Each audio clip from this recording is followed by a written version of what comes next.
Ladies and gentlemen, welcome back to the Northeast Cup. It's the day 3, and it's going to be the grand finale of the two best teams of India, IGN and ABM. But before we get into the battle, we have a surprise for you guys, and that is we have 9 cosplayers with us who is going to perform right in front of you, right here.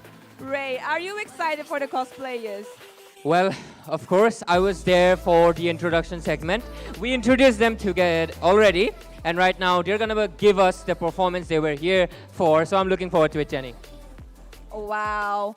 I saw during the introduction the crowd was really happy, especially with the Thai grill, because I saw people making comments like, don't hide in the bush, launch attack, retreat. And now it's finally time to show you guys the performance. And first up, we have Nana and Changad. Their duo will be performing first, so please make some noise for them.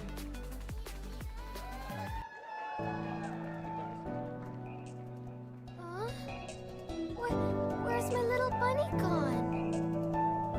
Which way is home?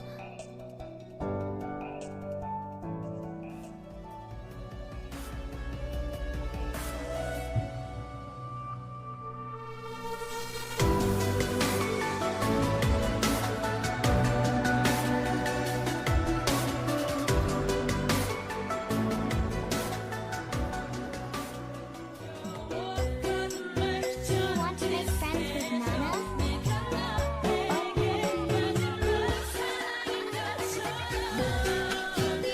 Come in. Come in. No, it won't be.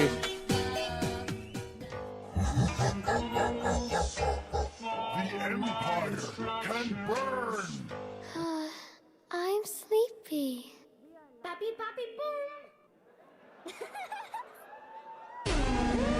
Looks like Nana is a little bit shy. Can we have Nana on the stage? Come.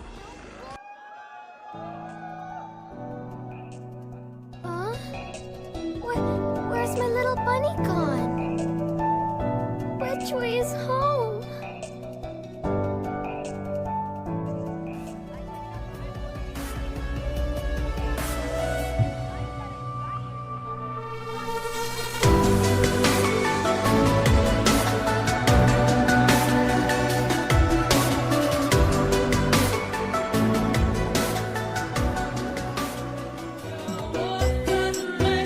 Want to make friends with Nana?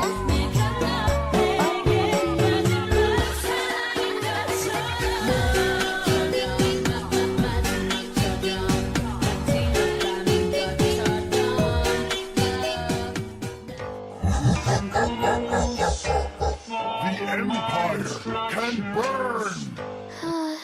I'm sleepy. Papi, papi, boom! You are making me mad! Don't bully me! Double kill! Triple kill! Maniac! Savage!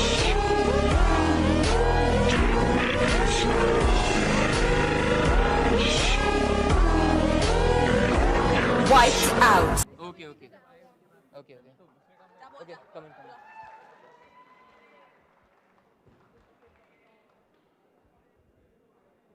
Hello. Thank you so much, Nana and Changu, for your beautiful performance.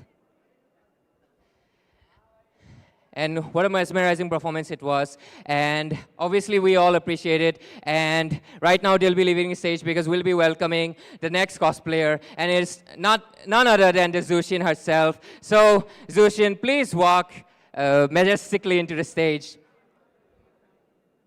And bless us with your lantern.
You know, she grants wishes for a reason, and that was definitely under someone's wish, that's for sure. But anyways, we're going to be welcoming our next cosplayer right now. Obviously, you've already seen the introduction, and it is none other than the favorite roamer for many. It is Tigreal into the stage.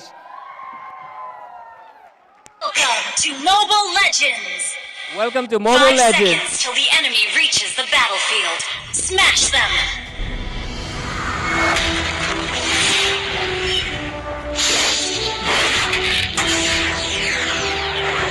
My inner light will instruct me.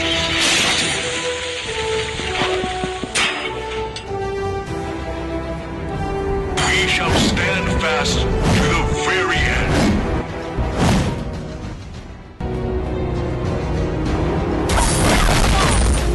Double kill. Triple kill. Maniac. Giraff, go back to your crypt with your minions. Savage.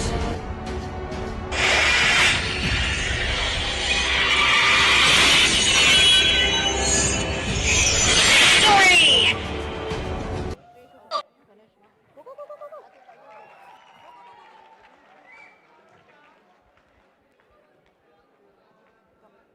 Great performances after great performances, and there's another great hero that we all love, and obviously it's the first hero that everybody has. It's Lela with the Malefic gun.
We may stumble, we may fall, but we'll have to get back up, just like Lela. So please make some noise for her again.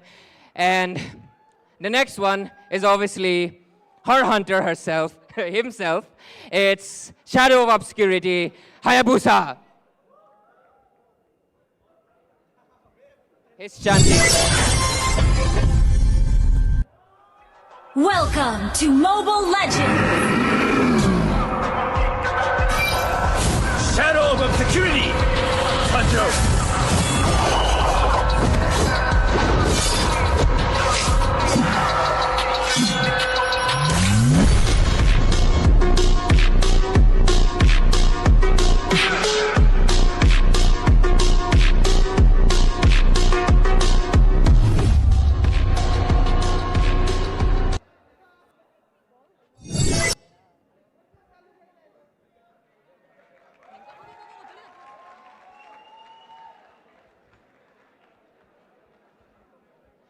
I mean, I wasn't expecting that surprise, honestly. We had Hayabusa unmasked on LAN. That's crazy.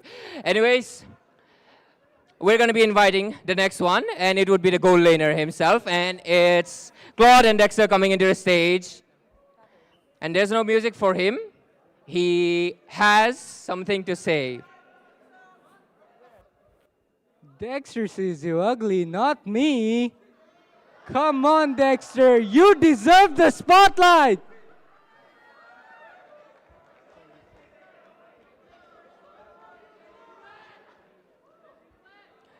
please show him your support.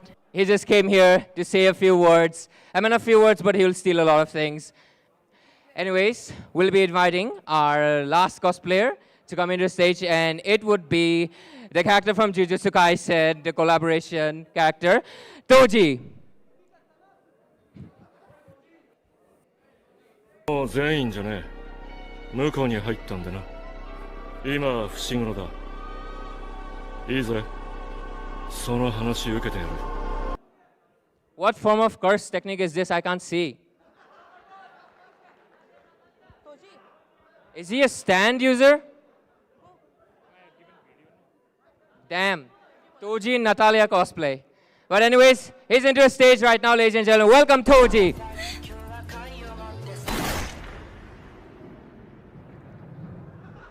Hi, お疲れ。解散、解散。なんでお前がここにいる？なんでって。ああ、そういう意味ね。五条悟は俺が殺した。そうか。死ね。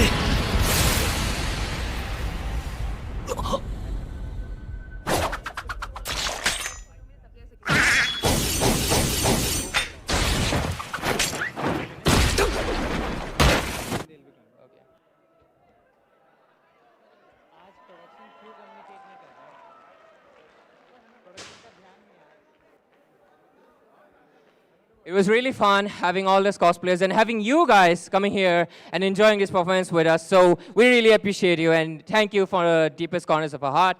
And for what everybody's here for, the grand finals, the best of 7 between team ABM and IGN. It will start in a few minutes and the players are getting ready soon. So please stay tuned and they will be coming in shortly. Thank you.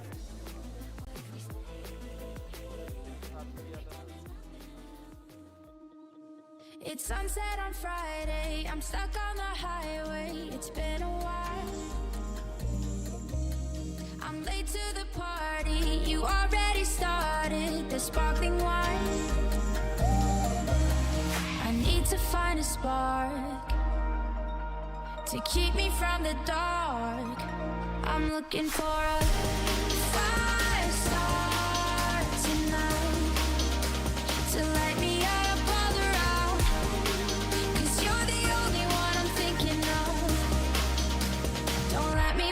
To the ground, I wasted time.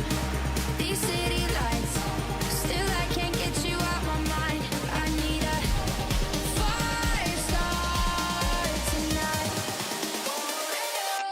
I'm looking for a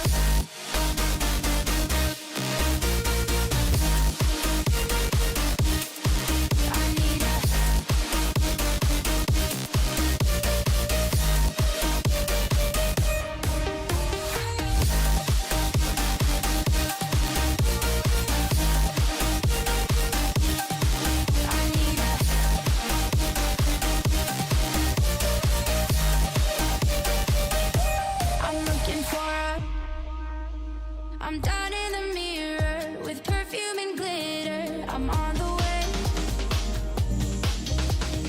Feels like I'm 16. Your blue eyes and ripped jeans. What can I say? As long as there's a spark to keep me from the dark.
You've been there from the start, inside my corner, yeah.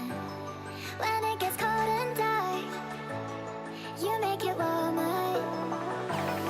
'Cause you are on my mind, all of my days and every single night, There ain't no way to get you off my mind, Without you I just can't breathe, you'll never get away. 'Cause you are on my mind, all of my days and every single night, There ain't no way to get you off my mind, Without you I just can't breathe, you'll never get away from me.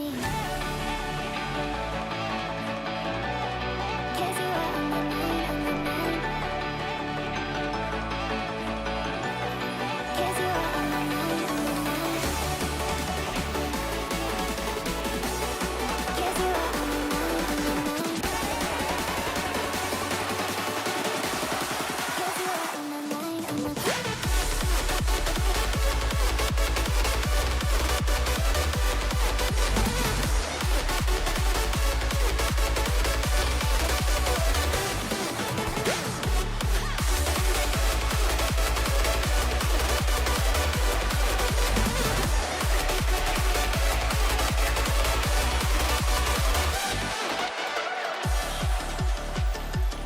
You've been there from the start, inside my corner.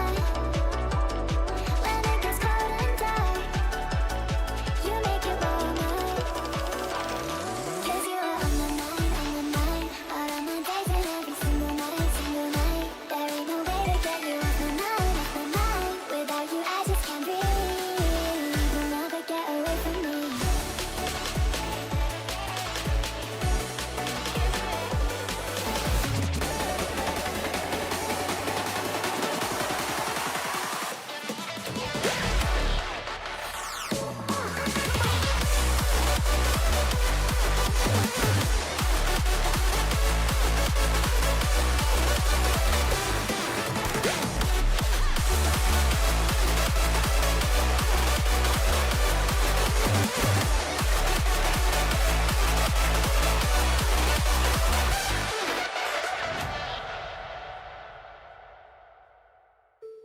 What's on your mind? Can I read it from your eyes? Can we leave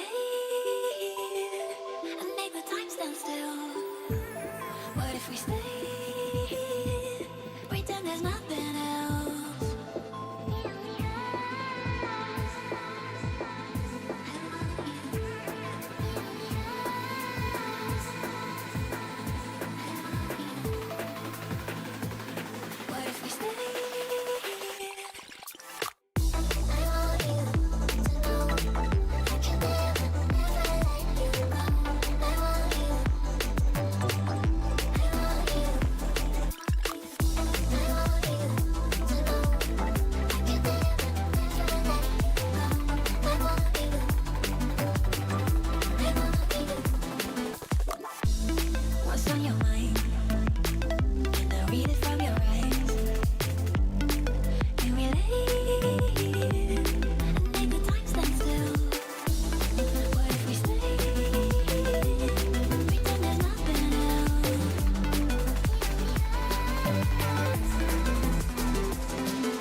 What's on your mind? Can I read it from your eyes? Can we leave and make the time stand still?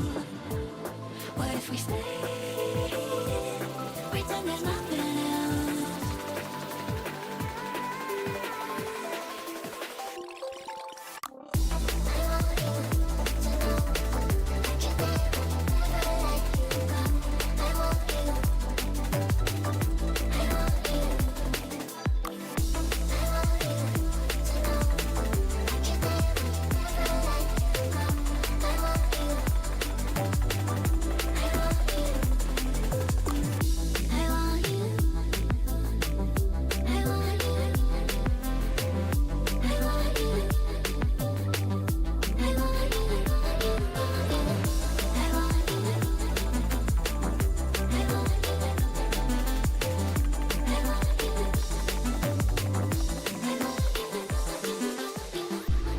What's on your mind?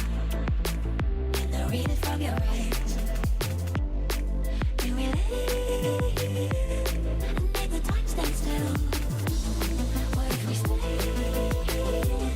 Pretend there's nothing else.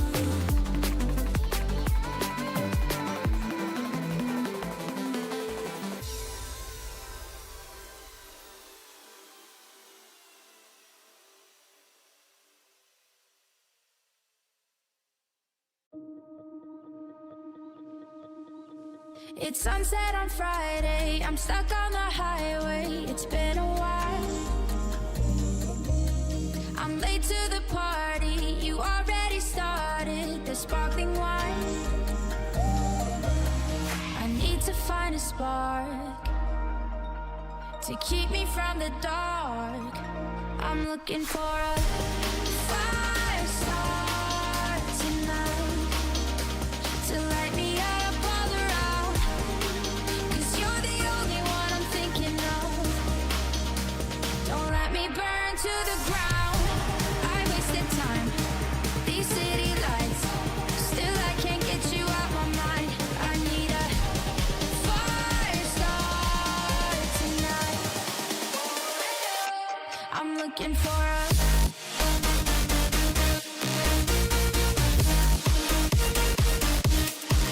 I need a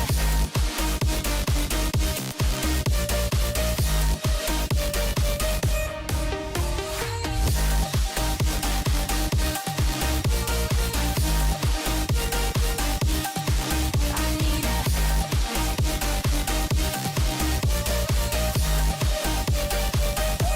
I'm looking for a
inside my corner, yeah. When it gets cold and dark, you make it warmer. 'Cause you are on my mind, all of my days and every single night, single night. There ain't no way to get you off my mind, off my mind. Without you, I just can't breathe. You never get away. 'Cause you are on my mind, all of my days and every single night, single night. There ain't no way to get you off my mind, off my mind. Without you, I just can't breathe. You never get away from me. 'Cause you are on my mind, on my mind. 'Cause you are on my mind, on my mind. 'Cause you are on my mind, on my mind. 'Cause you are on my mind, on my mind.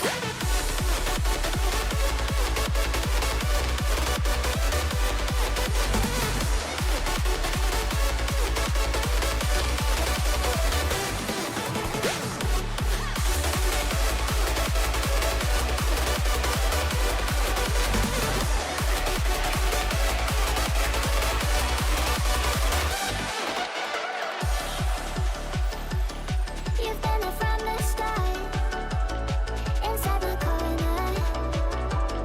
When it gets cold and dark, you make it warmer.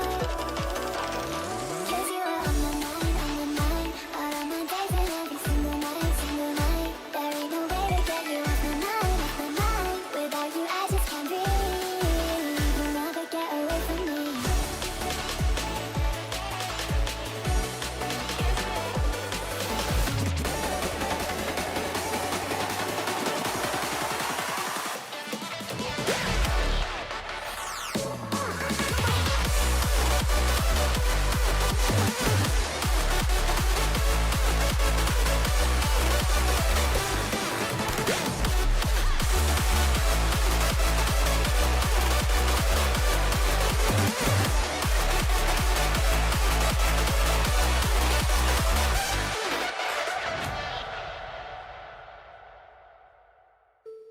What's on your mind?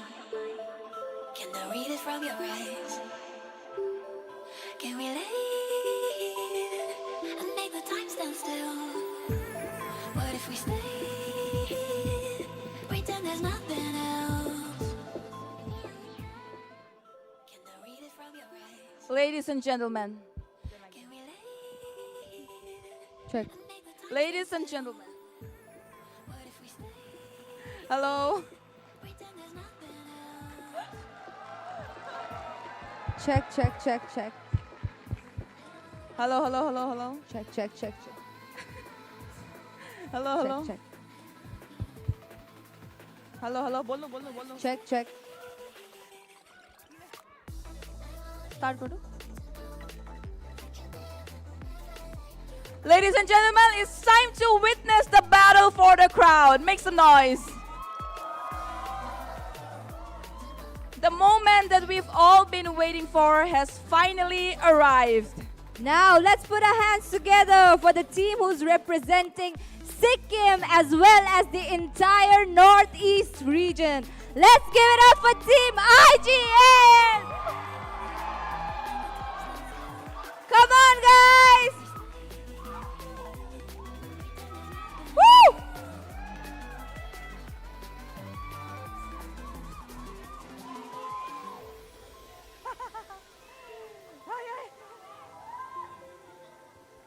Okay, IGN is here, but the challenges, ladies and gentlemen, we have on the stage the undefeated kings of Maharashtra, who is also going to represent the mainland ABM. What's on your mind? Can I read it from your eyes? Can we leave? Okay, IGN versus ABM. I'm gonna say IGN, and you're gonna make some noise. Then I'm gonna say ABM, and you're gonna make some noise. For IGN! For ABM! Okay, guys, let's go ask some questions. Okay, Can you move? Can we get our players closer to us? Since it's the last day, we'll be asking questions to all of them. Okay. Can we have Tetsuya?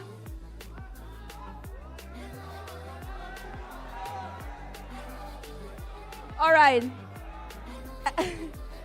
Kimi said, as you remember, Kimi, yesterday in the interview, he said that ABM is going to kick you after the tournament. What do you have to say about that? The guy got kicked from eliminators and might get kicked from IGN after losing today. No one knows.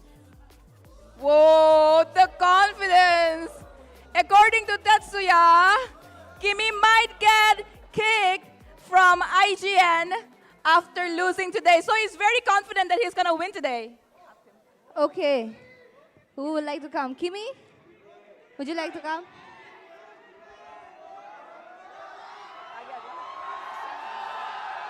Oh, okay. A very long journey from day one to now. The last day of the grand finals. First ever MOBA LAN. How are you feeling? Really very excited, but sadly to say we are very tired, but hope we'll do our best and not let you guys hopes down. So he still has the energy, guys. Okay, Kimi, what do you have to say about Tetsuya's comment that you might get kicked from IGN after losing today? I mean, you can ask IGN. They won't kick me anyways, but for him, everyone knows. Yes. Well. Thank you, guys. My next question is for Apex. Who would you have wanted to face in the grand finale if not IGN? I would like to face Evil Esports from Manipur. But unfortunately, they couldn't make it, so maybe next time. Okay, Evil Esports, maybe next time. They are not in the grand finale, but they're still with us because of Apex. He did not forget to respect the most popular team from Manipur, Evil Esports. Okay. Okay, Witch, could you come over here? Yeah. You lost to... Utna mota bhi nahi handsome hai. You lost to ABM yesterday in the upper bracket finals, okay? So what changes have you made? Any, to change the results? Of course, draft mattered a lot. I don't know, our heads were not working that game. It's okay, we've prepared, so we'll do our best, and hopefully we'll give them a 4-0. Oh, they are well prepared, guys.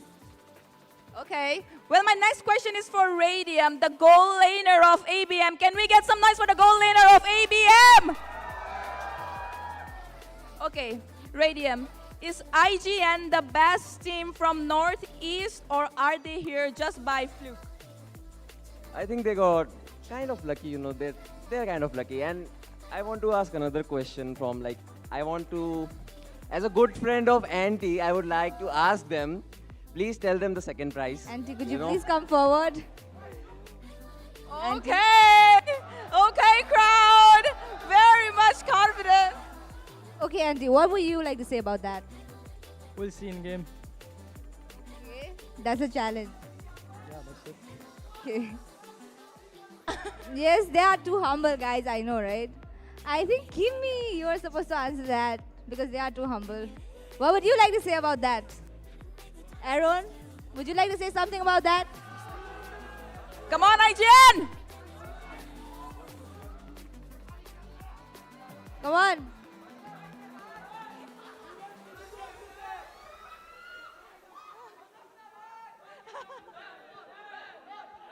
Respect. Would you like to say something about that? Would you like to say something about that? What he just said right now? I mean, we'll see. He's eating. He's eating, guys. Okay. From all the players of ABM, any last message for IGN just before the final match? Good luck to them. It's going to be a bad night for them. Oh! From IGN, any last last message for ABM from the side of IGN.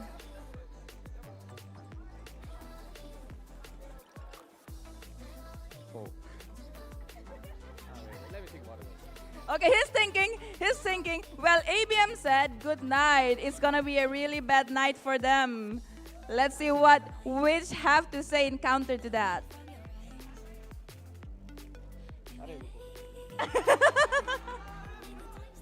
Okay, that's a banana. That's ABM's logo. Whoa. Did you just? Apex. Wait. Do you want to say anything? Wait, I have something to show. Did he just Okay, break okay, a banana? Let's see. What's the point of the banana? Okay. He's cooking ABM, something. Which just broke ABM's banana. Okay, what's that? Okay. This was really spicy. But even then, boys, we want you guys to shake your hands right before the match. I have something to show to them. A message and a reminder to IGN. Flashback? Oh, 2-0. Oh my God. 4-0, guys. Well. Good luck to them.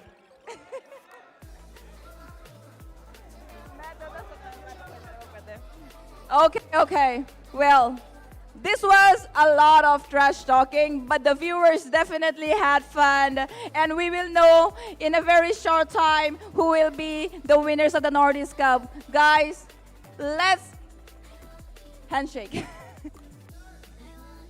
मुक्का मत मारना प्यार से Make some noise for ABM! Make some noise for IGN!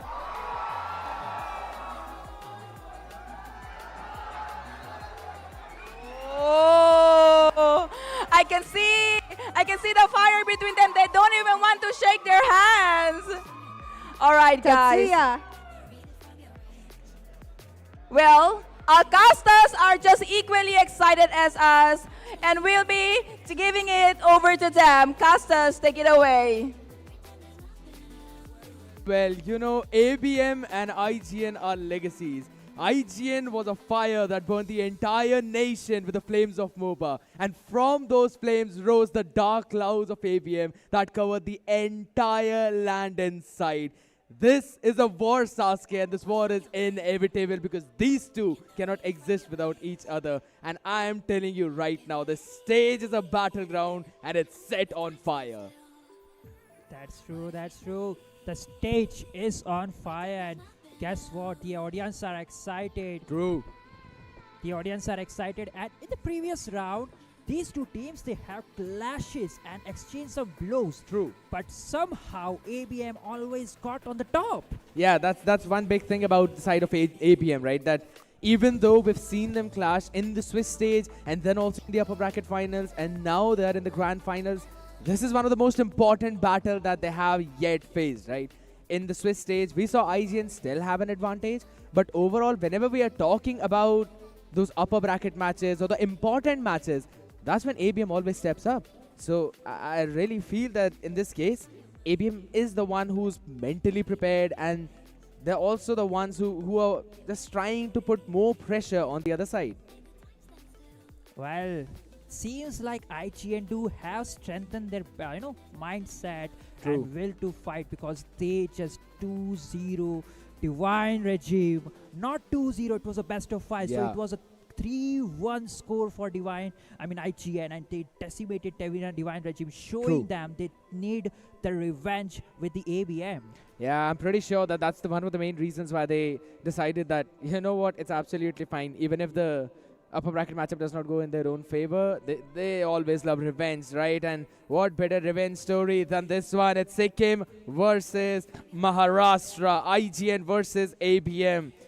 This is always a matchup that I've wanted to see, specifically cast on a LAN, I'll be very honest, right? Because these two teams, they always remind us of those old days when everyone started to play ML just because how we all loved i7.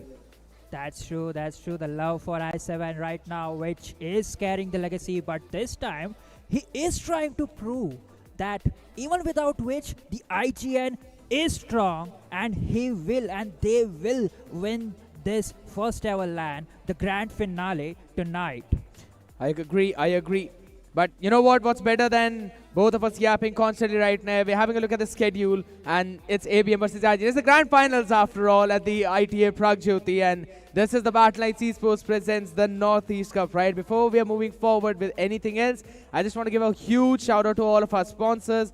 Beverage partner Red Bull, media partner G+, gaming chair by Gamers Den, smart mode partner Vivo, and catering partner Lush. I'm telling you, this is one of the most delicious catering partners that we've ever had. But you know what's even more delicious? That's always looking at the schedule and the journey of these teams, because you always see how strongly they started, how badly they fell, and how even more brighter they're shining now after that lower bracket journey. That's true. ABM staying strong in this LAN, choosing to go for the upper brackets and making their way directly to the grand finale in just 2 matches. True. I agree. In just 2 matches, you always talk about ABM, and this is a team that started by a loss on the LAN against a team like Divine Regime. I did not even imagine that that would be the case, right? ABM almost gave it all away when Divine Regime picked the Layla. That was the time when we actually saw them started to rise, right? You always talk about this lad, you talk about the crowd. That's always the 6th man, the 6th member we always talk about.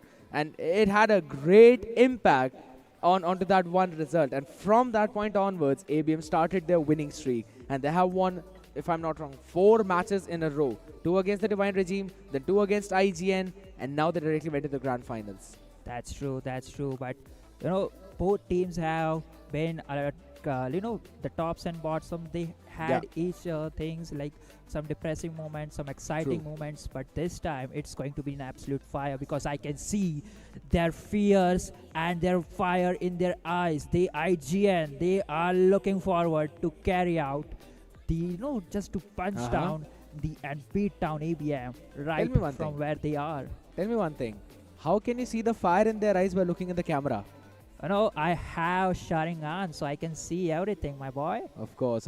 I hope you could see the future as well for both of us, how we're going to be, moving forward after the evening. But we know one thing for sure, that the game will begin real soon, ladies and gentlemen. We'll be moving forward into the draft, not right now, but just in a while. We appreciate your patience. You have been one of the prettiest and the best audience out there. Make some noise for you all, people. Make some noise for you all. Yeah, that's how you do it. I love the crowd out there, and we had so many more cosplays. We had a beautiful performances by a couple of dance groups, and also that flute performance by Cute Joker, man. It still is in my heart. How beautiful was that? I mean, that performance did fill, the players, the excitement, the fire to fight, and willingness to beat each other, though. I mean, how could 1,000 years fill you with the fire of beating the other person? If anything, it's either a romantic song or it's probably the most depressing song for people like me. Well, that sounds like a you problem to me, though. Oh my god, I agree. That's just me and my unfortunate luck. But guess what? These teams don't depend on luck whatsoever. They are the ones who are always focused on improving their play, improving how they always move on to the next day, right? It's not a loss for any team. It's always a learning curve for them. And I really hope that IGN, from that matchup of the upper bracket, going down to the lower by 2-0, has actually given them the lesson that really would help them to, if not just directly win the series, but at least get it close. Because with the form how ABM is looking right now, and with the way how Tetsuya brought in the Phobias, I think so this ABM is looking super strong, specifically as compared to day one. Well, you're missing the point that IGN is also strong, especially Aaron, the creator, who creates the path for IGN and who plans it. That's I always think of the man who paves the path and then the man who actually carries everyone else forward. The one who paves the path is equally as much as important as the one who carries everyone else. So this is a very well-knit unit of IGN, and guess what? This entire legacy was started all the way back by I7. So I think so they're standing up to their name right now, but they've probably surpassed their former glory as well. Ladies and gentlemen, as now we'll try to surpass every record set by these teams in the past, as this is the most important matchup in probably their careers till now, as we'll be jumping into the drafting phase for both of these teams. It's going to be IGN on the blue side taking on ABM on the red side, and the first 4 bans are already up there. If I'm not wrong, that's Annie, Fredrin, Fanny. I like the alpha ban as well, but that kind of leaves room open for the picks like the Zushin. I mean, Zushin is technically banned, and I like the way which both the teams are respecting the bans to each other, providing and nullifying. But here's the point, both the teams, they have such a huge hero pool. Neither of them could choke them in the draft. What they could do is, if you have planned a certain particular draft, you want to pick certain heroes, just ban the possible options. And that's what they are doing it right now. I agree. And Matilda now not being up there for the grabs. There's Chip also open on the stage, right? We know Kimmy, he yesterday picked up the chip as well. And Kimmy is very famous in the community by one thing. Oh, yeah, especially the winter crowd movement. Yeah. He likes to be the bait whenever he is playing that chip. It's always that winter crown, right? You never really anticipate that winter crown. But here's the thing. You go for the winter crown as the first item. That just means that you'll be super squishy early on. And the picks like Bruno can actually melt you in an instant, which is left open, by the way, since Granger was banned out. And there we go. Aaron, the creator, locks it in right away. Can he give the performance like Kyle gave yesterday? Oh, that is a big question. The only way to say is into the game, and I believe the way he played in the lower bracket finals was phenomenal, and I have really huge expectations from Aaron, the creator. I agree. Phenomenal performances out there, but there's one thing we know, right? Respect. He's a man who showed us an alpha yesterday, and that needed to be denied by the side of ABM, and that is exactly what Jay is doing at the same time. But wait a second. Tatsuya picking a Hilda. Now, I think so this should go into that roam position, but... I mean, technically it's a flex pick. Even Apex can go for that Hilda. So securing Hilda into the second phase is really commendable. My question is, can Apex really pick up a Hilda and play in for those kinds of setups like how he usually would? Or the only way to Tetsuya, can he really perform really well on that Hilda too is the big question, because we have known him to be the one who's right now just trying to fix himself in that EXP lane. So things are definitely difficult for him, but I like the way how they're drafting. But guess what? And he picks up the high loss, Respect picks up the Suyu. Here comes the brightest flare in What is that answer? Is side that of a Beatrix? That is a Beatrix. All right. A good answer. A very nice pick coming in from ABM. Knowing that would have been banned out in the next banning phase itself. But now IGN can choke down the junglers. Well, I don't think so. They could choke onto jungle because G has already secured that thing. But what they can really choke on is to that roam and also the mage position, the crucial position in the mid, which gives you the opportunity to engage and invade the enemy jungle. Yeah, I agree. A big opportunity indeed. But at the same time, both these teams just pick up the exact same picks, right? The jungler, the flex pick, and then they went in for the marksman with their own priority itself. So regardless of the ban that you're going to do now, it would just basically mean that you're also not just reducing the hero pool of the enemy, but also for your own team. So they've got to be wary about that. Well, as of now, I can see they could be prioritizing Eve. Oh, yeah, they probably have. But guess what? A Novaria would be a way to go option, since yesterday we saw how phenomenal Witch played onto that Novaria. True. Where That Novaria play was absolutely fun, but also shadows. Louis as well, right? The understanding the fact that hero pool of Witch is actually very vast. But I think so this Hilda is going to go in the hands of Apex just because they banned out the chip.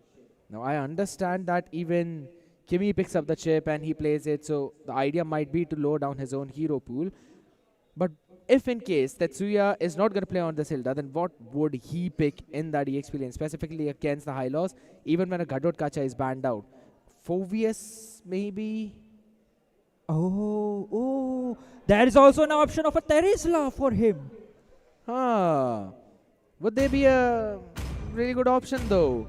I don't really feel like he fits in the meta right now because of the way how it has developed in the EXP lane. Plus the nerfs actually hit him really hard. You don't play in for that late game. But we were talking about the mid lane. Abhi picks up the Sicilian. What could be the answer for IGN? The vampire is gonna, drain the blood out of IGN, or maybe he would be just, dying due to the lack of blood. Wow. I see. Or maybe you could just play in the sun. I know. But anyways, the counter picks for Sicilian, it could be a Farsha or The fallen stars brought us here. the long Your range talent mage, is and picked. here is the Novaria again, but I'm quite not sure about the Wipe out all the Guinevere pick. injustice in the world. I'm not really liking this Guinevere pick, man, I'll be honest. We saw this Gwyn gameplay yesterday. Even though it was good, but at the same time, you need someone to set things up for your team on the EXP lane. And Anti on the Hylos doesn't really have that. But you picked up the Novaria, Sasuke. You told about the fact that Witch played Novaria yesterday. So that's a very solid pick. But as we were talking about the show, it was left open. Tetsuya picks it up. Apex now playing on that Hilda. Now this means Tetsuya is super important, specifically for setting things up for his team. But ladies and gentlemen, the time is now. This is ABM and IGN in one of the finest battles, because it's a battle of international friends now standing against each other. It is Apex versus Witch. It is Tetsuya versus Kimmy. The torch that was lit by Snapdragon and I7 that was burning brighter than ever, which was passed on to ABM and Witch. It's now the time for the clash of the best in India. The darkest villains of the mainland versus the brightest stars of the northeast, jumping into the land of dawn. IGN versus ABM. My oh my. You hyped it so much, that's nothing left for me though. You always see those banters coming in, right? Coming in from both of these teams, specifically playing against each other. Those recall spams are always there, but there we go. Respect, maybe. Just trying to chunk down Apex a little bit. But here's the thing. Apex now sitting on a hill. Oh. Hold on. The poke, it's absolutely there, but hold on a second. There's already Auntie jumping on Hubby. Oh my god, Hubby just gets obliterated! The first blood coming in to side of IGN. That is not the way it's supposed to be. And the creator going in and securing and choking down Radium just because he got the way, and his team is leading on to the goal lead, not as much. But here's the thing, you got the kill onto the Sicilian, you choked his farm. IGN making a way to just rotate a bit faster and prioritize the gold lane as of now. I agree. That's exactly what Apex also likes to do, right? He likes to prioritize the lane of Radium to make sure that Radium is the one who farms up. Right now, the Beatrix up against the Bruno, it's going to be a neutral matchup as such. You've got the minute to try and clear those lanes out pretty quick. But there we go. Again, the spatial migration coming in. But yet again, the constant knock-up from the Jeet Kundo stops any kind of approach. But Apex seems to be in a precarious spot. He needs to run away as the Revitalize comes into the spot. But there we go. Another good snipe. Respect. Deleting the leader of the other side. The aggressive gameplay of IGN is definitely helping them, but maybe Jay can try and change things up as he goes in for the Alpha Charge. But another Astral Meteor with Respect catching a blow on the man, the jungler on Jay. He gets obliterated now, and it's Abi who seems to be the next target. He needs to survive as the Sanguine Claw catches Kimmy, and he gets deleted with the Bat's impact on the other side. My oh my, bodies after bodies, blood spilling around all over the map. They are right now looking for more blood. Tetsuya here looking for some place. Could be possible. A bit over aggressive, Apex. He still wants to, try and just get the picks on the other side. But there we go, another fight on the upcoming purple buff. That's already there. Apex moving backwards, but it seems like they're just trying to force the retreat, but Kimmy forces a pick. They're chasing Jay. They're not stopping Kimmy. He's getting a bit more low. Tetsuya there. Oh my god! He messes up the way of the dragon, and now they cannot really go in for that retreat steal as Jay will be zoned out by Auntie. And it's IGN with the turtle and a 1.3k gold lead. Respect might be in some trouble, but that is the disengage coming in. A perfect disengage from Respect. The early game setup, how IGN played it. It was such a phenomenal, and they are right now onto the driver's seat securing the early game composition. And why did that happen against a Novaria, against a Sicilian? I believe Novaria has a slight bit of an advantage into the early game, even though the damage is over to the itemization for both of these heroes. But Novaria gets the the second skill, the long range shot. She can pokes it over and over and over the time. Which is the kind of person who likes to play in safe. He needs to be the one to always be in those positions that no one can actually reach him. Sometimes on EV is like a bit overextending, but it's okay. Sometimes happens. But he always is the pivot for the side of IGN, and that's the reason why we're right now seeing ABM try a bit more hard to reach that Novaria all the way too far in the back line. But here's the thing. I mean, I guess I was saying a lot about that Guinevere pick, but the spatial migrations from Kimmy has been so very on point till now. Yes, agree. I was about to agree with you on that point because, Guinevere was a kind of a pick which I didn't expect it to be for Kimmy especially. But right now, the plays he's making is just too phenomenal. And I have to agree that, I see what you guys are doing there. I see what you guys are doing there. Nasty crowd you are, man. Well, that's the crowd we need. That's the hype we need for the players to perform them. I agree. But for now, we're going to be fixing that tech issue really quickly. But it gives time for players, right, to have that discussion and to fix a few things. Maybe a bit of an overextension coming in from their side to try and get things in that better way. I think so. It's been a bit more brawly. But at the same time, they're brawling near the objectives. So that's a big play from both of them. Well, I think... Let's read it. Who is handsome? Kimmy is handsome. Oh my God. Well, that's something out there. Kimmy, we kind of want to hear the reply from you. I mean, at this point, he might reply from his gameplays. True.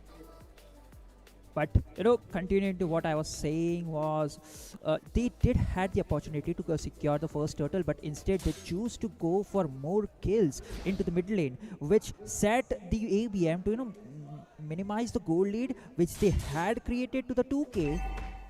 Yeah, I agree. That's a decision that IGN always likes to make. They try to play a bit more aggressive and take a few more people down whenever it's the situation where they're the ones who seem to be controlling the pace of the game. They're super aggressive on that. And Kimmy constantly controlling that map space. I think so. He is doing such a phenomenal job. Specifically, this Gwen against the Hilda is working out really well. Because you can play far ahead. You can take control of the bushes that Apex really likes to play in. And you also have a quickly runaway card with a spatial migration. And that too, quite just like this. He covers a lot of distance. And then he can quickly just use the skill 1 to get the cooldown off. But for now, Apex seems to be the one. He needs to be safe right now with the Revitalize in the bush as well. Kimmy is pretty low and the Revitalize on the other end comes in. But Respect jumps in there. He wants to try and take a few people down. His Radium is now going to be the next target, but he's going in for the reboot splash and no one in his aim. Tetsuya in an awkward place who will have to reposition with his team. Everyone on IGN survives.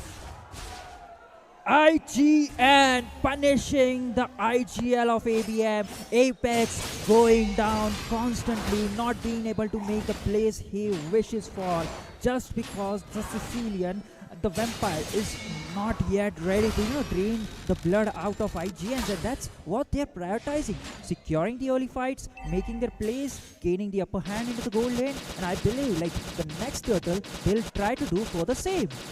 I mean, Abhi, I don't think so you're in a position to constantly spam those recalls, but okay. They're going to try and now position themselves near the turtle itself. Though Apex and Abhi had that aggressive position, they have to give it up just because of the damage that's coming in from IGN. And they're the ones who are controlling this turtle yet again. Tetsuya, hold on. He's trying to move in from behind, but there's no support whatsoever. But they decide to go in for the fight in the mid lane, as right now, both of them needs to run away. Conceal does not matter, as the power of wilderness was there. And Abhi catches Aaron, the creator. The Bruno shut down, but Respect coming in from the backline gets the stun. Abhi will be deleted. High loss is there. Anti is there. The ex-teammate right now turning into the Drake's nightmare. This man is absolutely crazy as the Revitalize comes in to help Apex survive. But the constant snipes from which is getting those pokes. But guess what?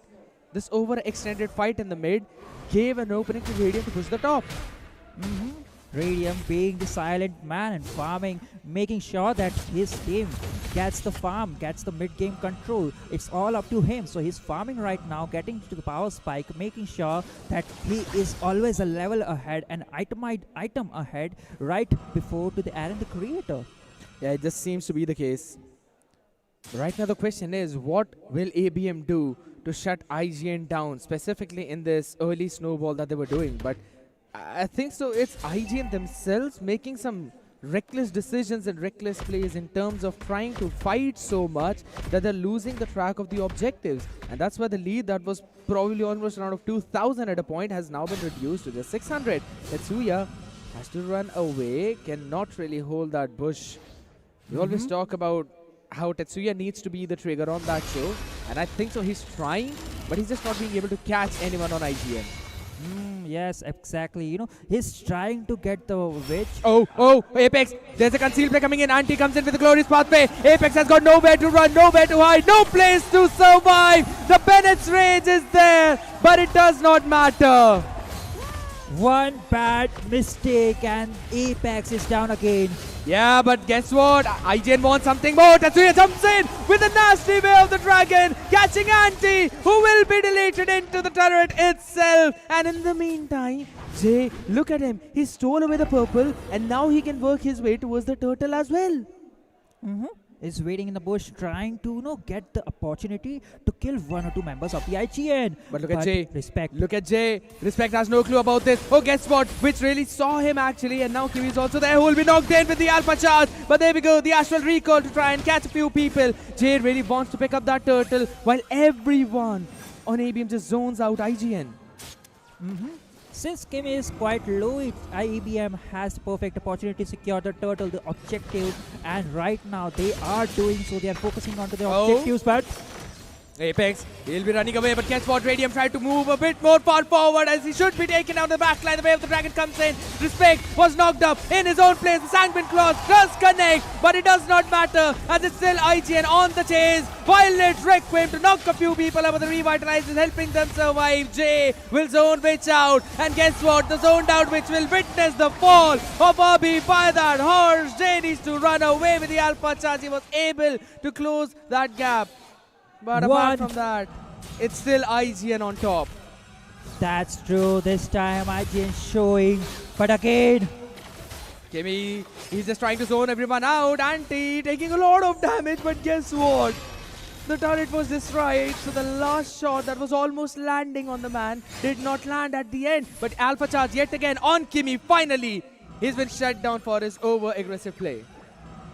Finally, the kills board are onto the hands of IGN. The towers are equal, but guess what? The gold lead is this time over to the side of ABM.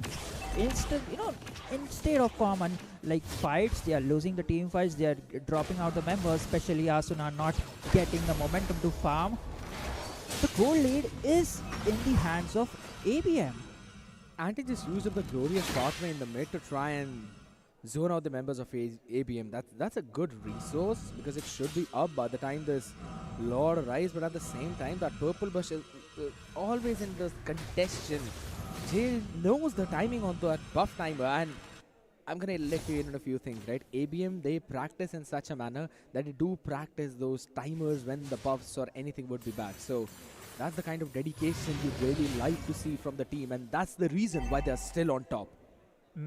But the first lot of the game is already up, and right now ABM has the the far lane advantage. Minions being pushing down, so right now they can go for the fights. But again, yeah, constant pokes coming in with the glorious pathway, jumping in the back line with the Violet Requiem. Jay will be deleted, obliterated. Respect is the man, and such a perfect play from IGN. Catches two main players of ABM, and they are getting the slot for absolutely free. ABM under such pressure, and the creator securing the Lord and going forward for the objectives. ABM not able to make the plays, but again. That's not something that I was really hoping, but I really thought that maybe it's going to be ABM who will get that lot, but guess what? It's all the towers right now falling. IGN with their composition, they're super solid in terms of those team fights. You've got high loss for the front lining. Kimmy is landing in immaculate spatial migrations. And you're just not able to survive Tetsuya. He was a bit too far ahead. Another jump by Kimmy. He catches Tetsuya. They're going to push down the tier 2 while Abhi finally finds a pick on to respect. A bit of an over-aggressive gameplay from IGN. The Lord has been cleared. And the tier 2 in the mid still stands. But look at the damage Aaron the creator is dishing out. You know, the two members, the two frontliners of ABM were just too decimated. They were forced to retreat because of the low HP and the damage Aaron the creator is dishing out. And if this moves on, I'm afraid that might be not the case. I agree. As of now, they're just trying to, hold things down. A good, disciplined gameplay from IGN. They, yes, definitely did overextend a little bit, but it's absolutely fine. It was a 1-for-1 trade over towards the end, and I think so it's kind of okay, right? Because if Tetsuya is just trying to be in those awkward positions, you have to punish him. But we're going to have a look at the items, Sasuke. Oh, Bruno already making down that harsh close, but wait a minute. Anti wants to go for that engage, but Discipline's coming in from the IGN, but TB has a different problem. Yeah, concealed play right now coming with a glorious path to Purify being used out for Abhi to try and run away, as Kimmy will be the man who will be taking everything on his head, but Apex at the back line just trying to zone everyone out. Debiri Smasher not connecting on anyone, as the constant basic attacks of Aaron will low the other people down. It's still Witch who will try to run away, and Tetsuya wants to catch him on the Bruce Lee. The man still tries to punch and kick everyone. How did only one person die in such a fight? The Vampire! He is finally online. The damage coming in from that Vampire, draining all the blood, making sure they get back. So that was the key for ABM to secure and go for that prime run. I guess so, but guess what? Right now, yet again, the Bash Beast comes into the play, and a glorious pathway by Anti. Because had ABM decided to try and force that tier 2, they would have no way of retreating out of that tower. That's true, but I do believe like that is a huge, ability being wasted out, because you can see the second Lord, a Luminous Lord, is just about to spawn in 15 seconds of the time. And the advantage is in the hands of ABM. The constant, I would still say these constant aggressive fights that IGN are taking, this has kind of resulted in ABM making a comeback because of the bounty goals that they've been getting time and time again. They shut down Anti, who was on 4-0 probably, Respect as well, 4-0. And that's a big thing. Aaron really hasn't had such big of an impact as much as you'd expect him to. So this Lord Dance is now going to begin. But the question is, who is going to get it? Kimmy. On the Sanguine Claws, the Wishing Lantern by Abhi is actually doing a lot of damage to him, so he cannot play in those aggressive positions. But Apex, oh my god!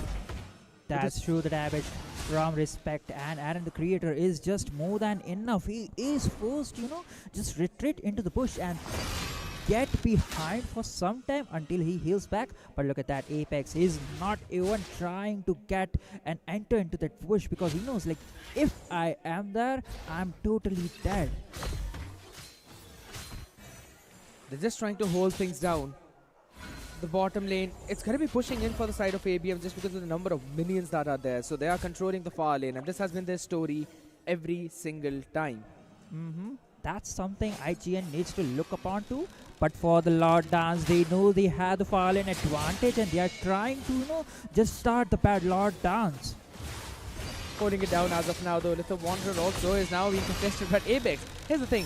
The man goes up, but hold on. We're going to hold on to that thought, as the concealed play was there, but cannot really follow up on it, as everyone on the side of ABM, they had those aggressive positions. But look at the bottom side and the mid-tier turret. The wave management from ABM is just phenomenal. And IGN now need to send a few people to clear those waves, as this time ABM will slowly and steadily try to clear out the waves. But Apex, he's a bit too far forward from his team. And guess what? He's just trying to buy time. He wants to catch waves, as Apex will be able to finish him. But Anti tries to catch it onto Radium. Revitalize comes into play with the wind of nature. And that's a magic damage dealer. Radium will still manage to kill a B, as Apex bought enough time for his team. But IGN still catching two from the other side. Will lose their inhibitor down board. That is a big mistake coming in from them.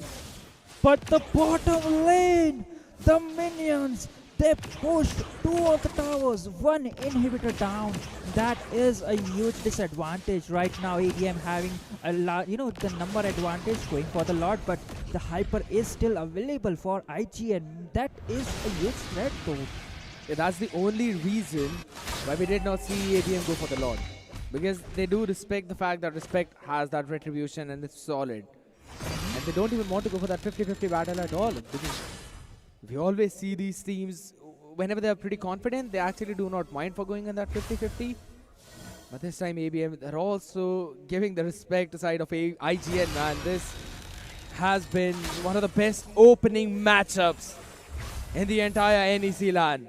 And boy, the wait was definitely worth it. That is true, but if we talk about the goal lead, the scoreboard might not look up. Hold on. The way of the dragon, and that's an Anti. He goes in for the glorious pathway. He tried to survive, but was eventually deleted, and Pitch is being targeted by Apex, who's a bit too far forward, trying to zone out both the damage dealers of IGN, as Kimmy falls on the other side. And ABM, they're just emoting on the members of IGN, and they are having such a fun in this game. With now the blade armor on Apex, he cannot be bursted down so quickly by either Respect or Aaron. Finally, the man got a defense, but Kimi was looking for that blood onto the Radium, but this time the backup coming in from ABM, they know like Kimi would be targeting either the Vampire or Radium. They knew this point and they punished it hard. And look at that, Tetsuya, he is taunting them hard. He is looking for some serious fights. We're just trying to have fun at this point. You know that you are already in control of this game. This is almost over right now. The wave clear from IGN, it's not that very pretty. Respect, yes, he has a bit of it. You can arguably say that for Aaron as well. But which is really not the best wave clearing hero in the game.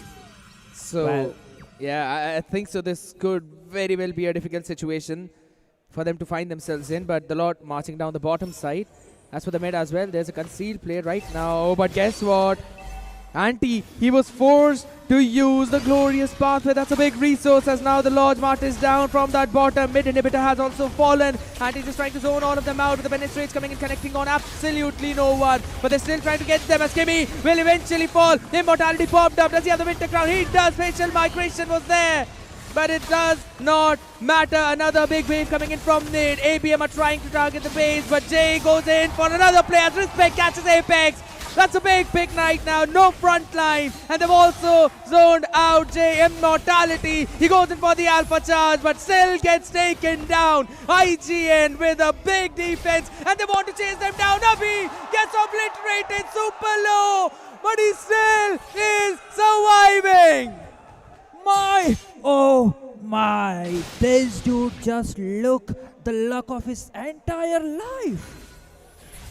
That seemed to be that case, but what a defense from IGN, Sasuke. The way how they just controlled those waves and cleared them out one after the other did not give an opportunity to the side of ABM to maybe, cluster them, group them, and then take them down by either the Nibiru special or the Bennett's Rage.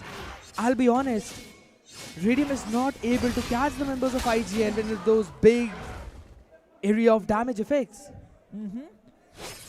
But talking about the itemization over here, Alpha going with that, Winter Crown plays, may be able to, do some plays, but right now, IGN are trying to push that. There is a huge utility being used up from which, though. They did pop the conceal out there to try and set themselves up. Lord, bottom side, 22 seconds. ABM slowly and steadily working from the other side of that map, though. Kimmy, they really want to try and catch them, but the rotation has been cut off with the glorious pathway, and Apex gets deleted. He tried to catch a few, but the special migration on to 2. Both of them will fall as IGN gets a 3-0 trade. And it seems that they can get this game, but what a smart play from Tetsuya. He's trying to clear the wave. He's trying to keep them away from that mid. And guess no one can eventually chase him because he's a Chow. What a big brain play. But can they hold on? 25 more seconds for Apex to hop in the minions from the top side. Oh, this could be the possible gang, but which... Oh my god, that's a big miss coming in. The Purifier being brought in as well. Abhi, he panicked a bit there. That's going to be a bit difficult. And he could eventually be taken out, but the winter crowd is there. And they are going to catch him one after the other. But what a timing of Tetsuya. He will take them once again, but only for respect to get a double kill.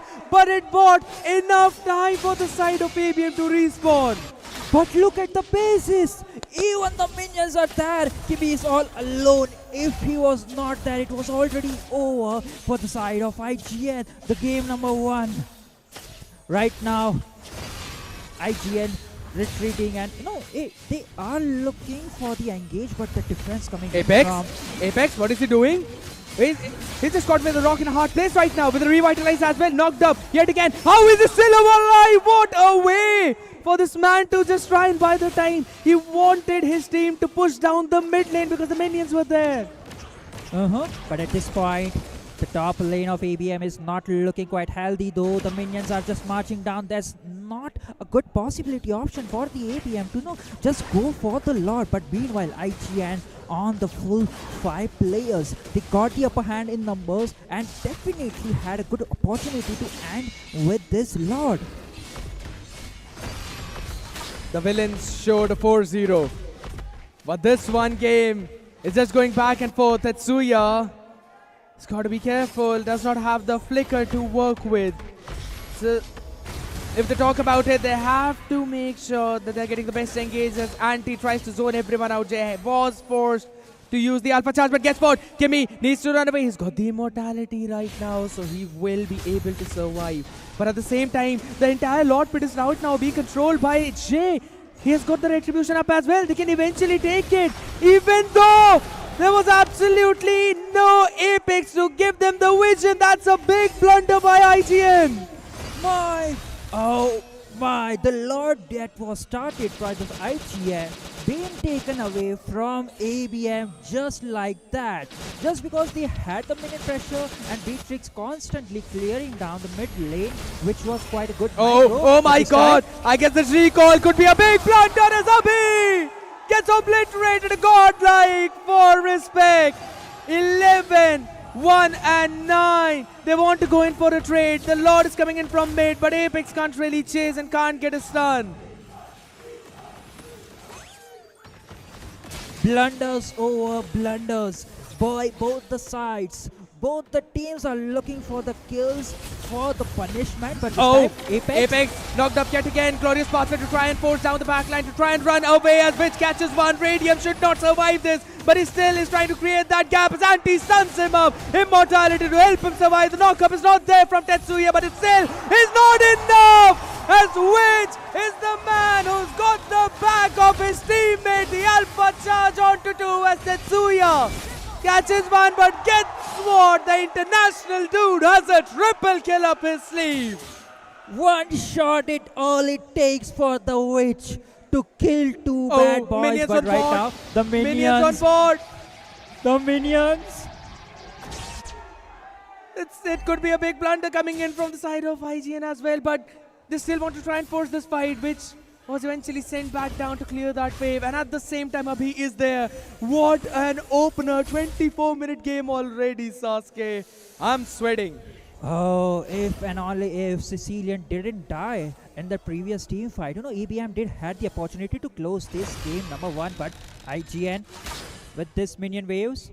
20 seconds for Jay to come back. 4 seconds for. That's a very difficult record to work with, specifically on an alpha. You need that snowball, but as long as Abhi is there, they can clear out those waves. But you're forgetting the fact how Kimi is marking down that Sicilian. Even though that Sicilian had the Purify, he was mostly caught off guard. Why Kimi? They're going to try and hold it down though over towards the bot as well. One thing that has been working really well for the side of ABM is the fact that their waves are constantly pushing. So that's a big win. IGN need to manage those waves properly, and high loss is not really the best way of clearing towards the late game. That's true. But Bruno, all he needs to do right now, he must to play safe and the creator. The damage he is dealing along with which is phenomenal. And look at that assist, 3-16. That bad boy is constantly, shooting each and every shots over to the side of ABM. Kimmy is just going to be lowered down in the HP a bit, but now Abhi is not hurting as much. Apex slowly moving forward. Tetsuya had an angle, could not catch which. He had a great run away, but look at the backside. Is now a lot of overextensions. Kimmy, glorious pathway, trying to help him. Alpha charge to shut him down, but he still will go back. But a stun from Respect as he finds the angle. Comes in straight onto them as Anti is now on Radium, who needs to survive, but a double kill. Respect comes in at clutch and gets a triple for his team. He alone is the honored one, and he does not fall until and unless there's a Sukuna and a Maharaga on the other side.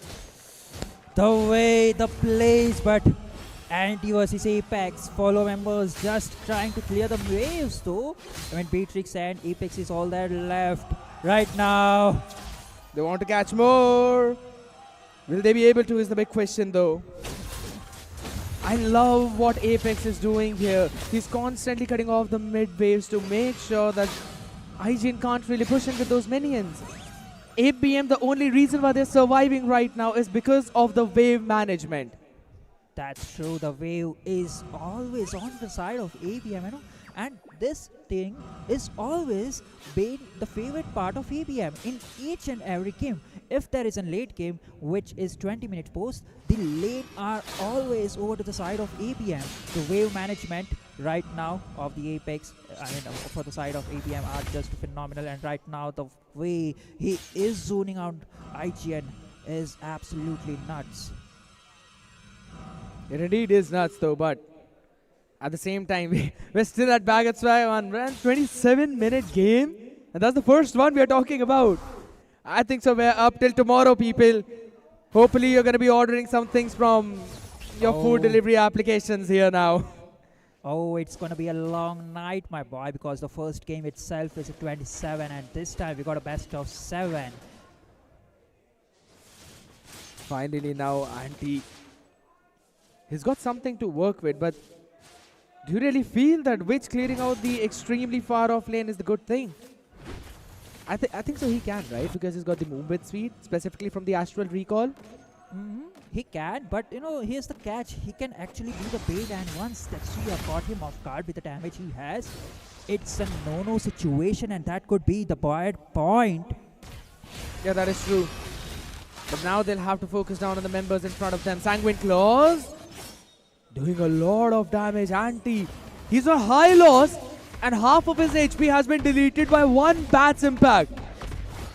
Oh, at this point, both the mages and the marksmen are gonna do a phenomenal damage, but look at that show. Yeah, the Bennett's Rage. Anti tries to jump in on a beat, zone out the backline as again the Violet Requiem on Jay. Immortality will fall as there's no Tetsuya to help with the knockup. Radium catches one, but not before Jay is traded, and Respect catches up here as well. They're still trying to get a few more things, and Apex wants to shut Witch down, but he knows he needs to run away. He can't really let his team fight without him. Oh, a 2-for-2 trade, but this time I do feel like, IGN, they had the opportunity to take this lot just because they got the hyper, but Apex is there. He is trying to go for the damage. Yeah, his HP is being brought down to such a low HP. Radium, my goodness, with those to use down the Bennett's Rage. Apex will be obliterated by Respect. And Tetsuya now in questions to clear the wave or go to the Lord, and that's a Lord. A 29-minute game, and probably a level 4 Lord. I don't think so ABM can defend this. Unless and until a miracle can save them, and unless and until IGN makes the mistake, but I don't think so that's gonna be today in this game. Right now the fire is on, the hype is there. The Lord is gonna march down from the top lane. Seems to be the case where they really want to try and get those picks. The timing is going to be crucial. It's going to be everything. Lord from the top.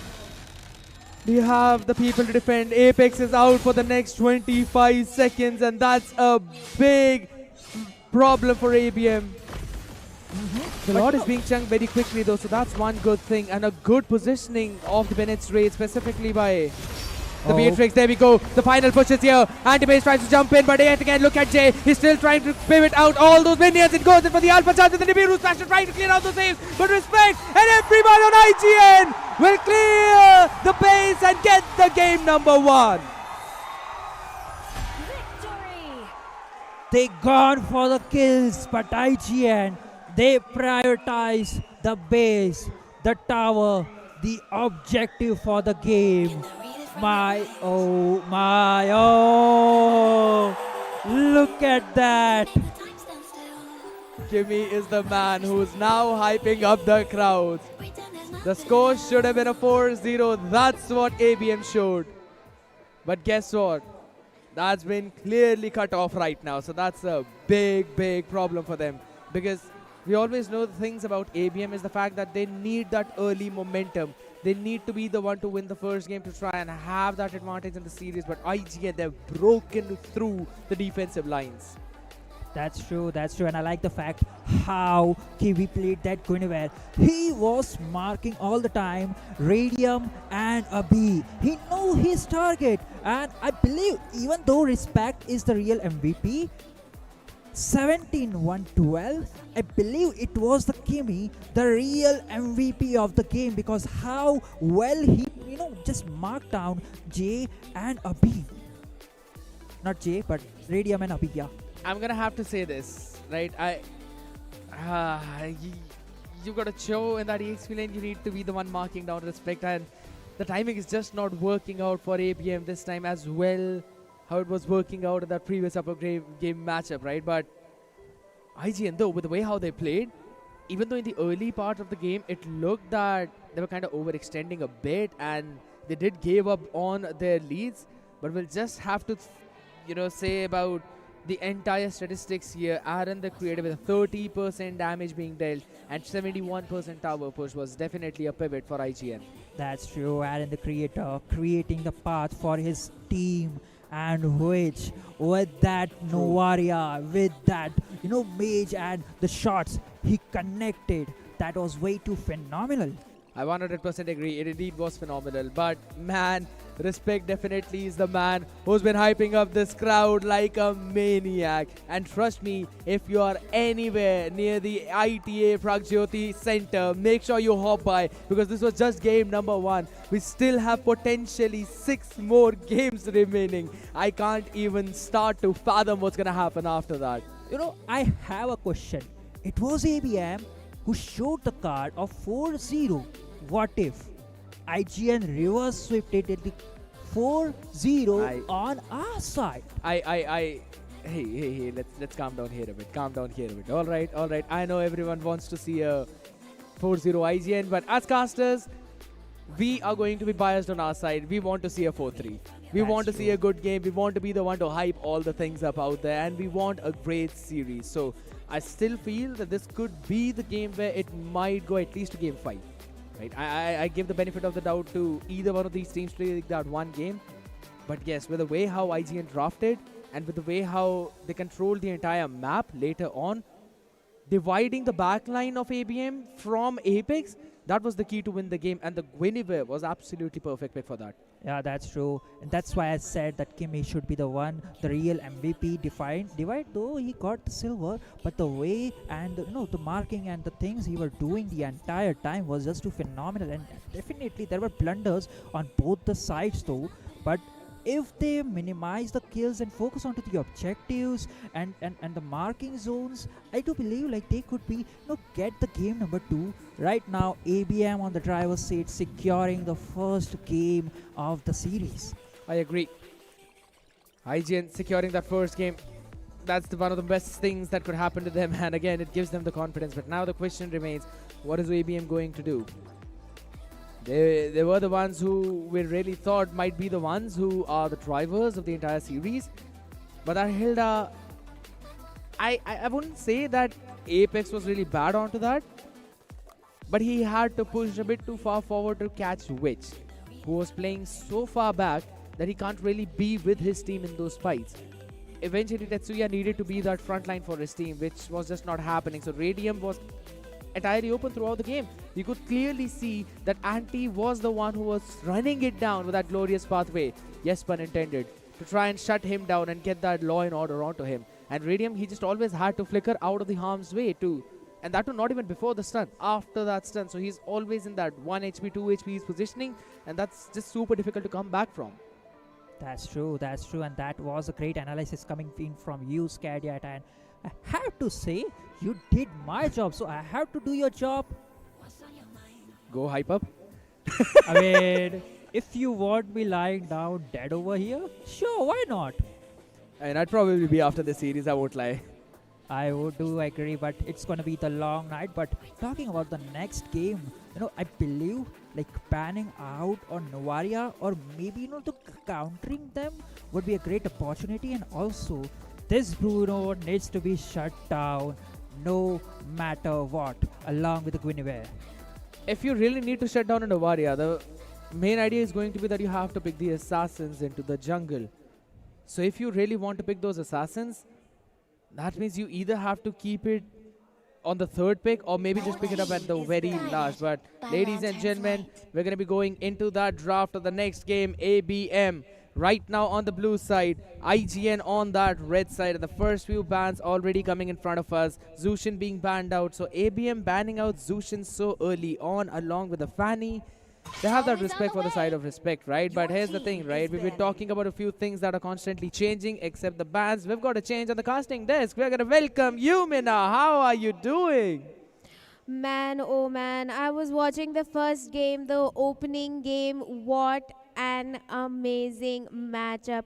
I mean, a few heated words being exchanged during the interview session, but we'll just have to say that ABM needs to draft a little bit more better. And picking up on your point, like the hill down to the roam position was not quite something that worked really well for their team.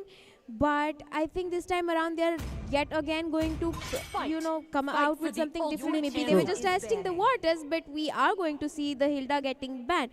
Also, talking about the Fred drain, did you see Jay being such a menace yesterday against IGN with the Fred drain? That's probably one of the reasons why IGN has banned out Fred. But the question is, are they going to ban a Bruno or they're going to ban a Granger? Or are they going to keep both of them open and go for a trade in that gold lane? I think I've seen both the teams kind of gamble it out with the OP picks being, left out. Yeah. But then that didn't quite work in the favor of Team ABM right here. I mean, even yesterday, they left a lot of heroes open onto the desk. But unfortunately, it did bite them back. But we are going to see an alpha ban right here because it didn't really work. And they are going to give ahead the Radium his Granger. And we do remember how that turned out for Team IGN. In the upper brackets, they were not able to hand this man. True. They could sure go ahead and lock in the Khalid for the side of Anti right here. You still have the Phobias open onto the table. There's also high loss for the side of Anti. So, yeah, they can try and pick that up as well.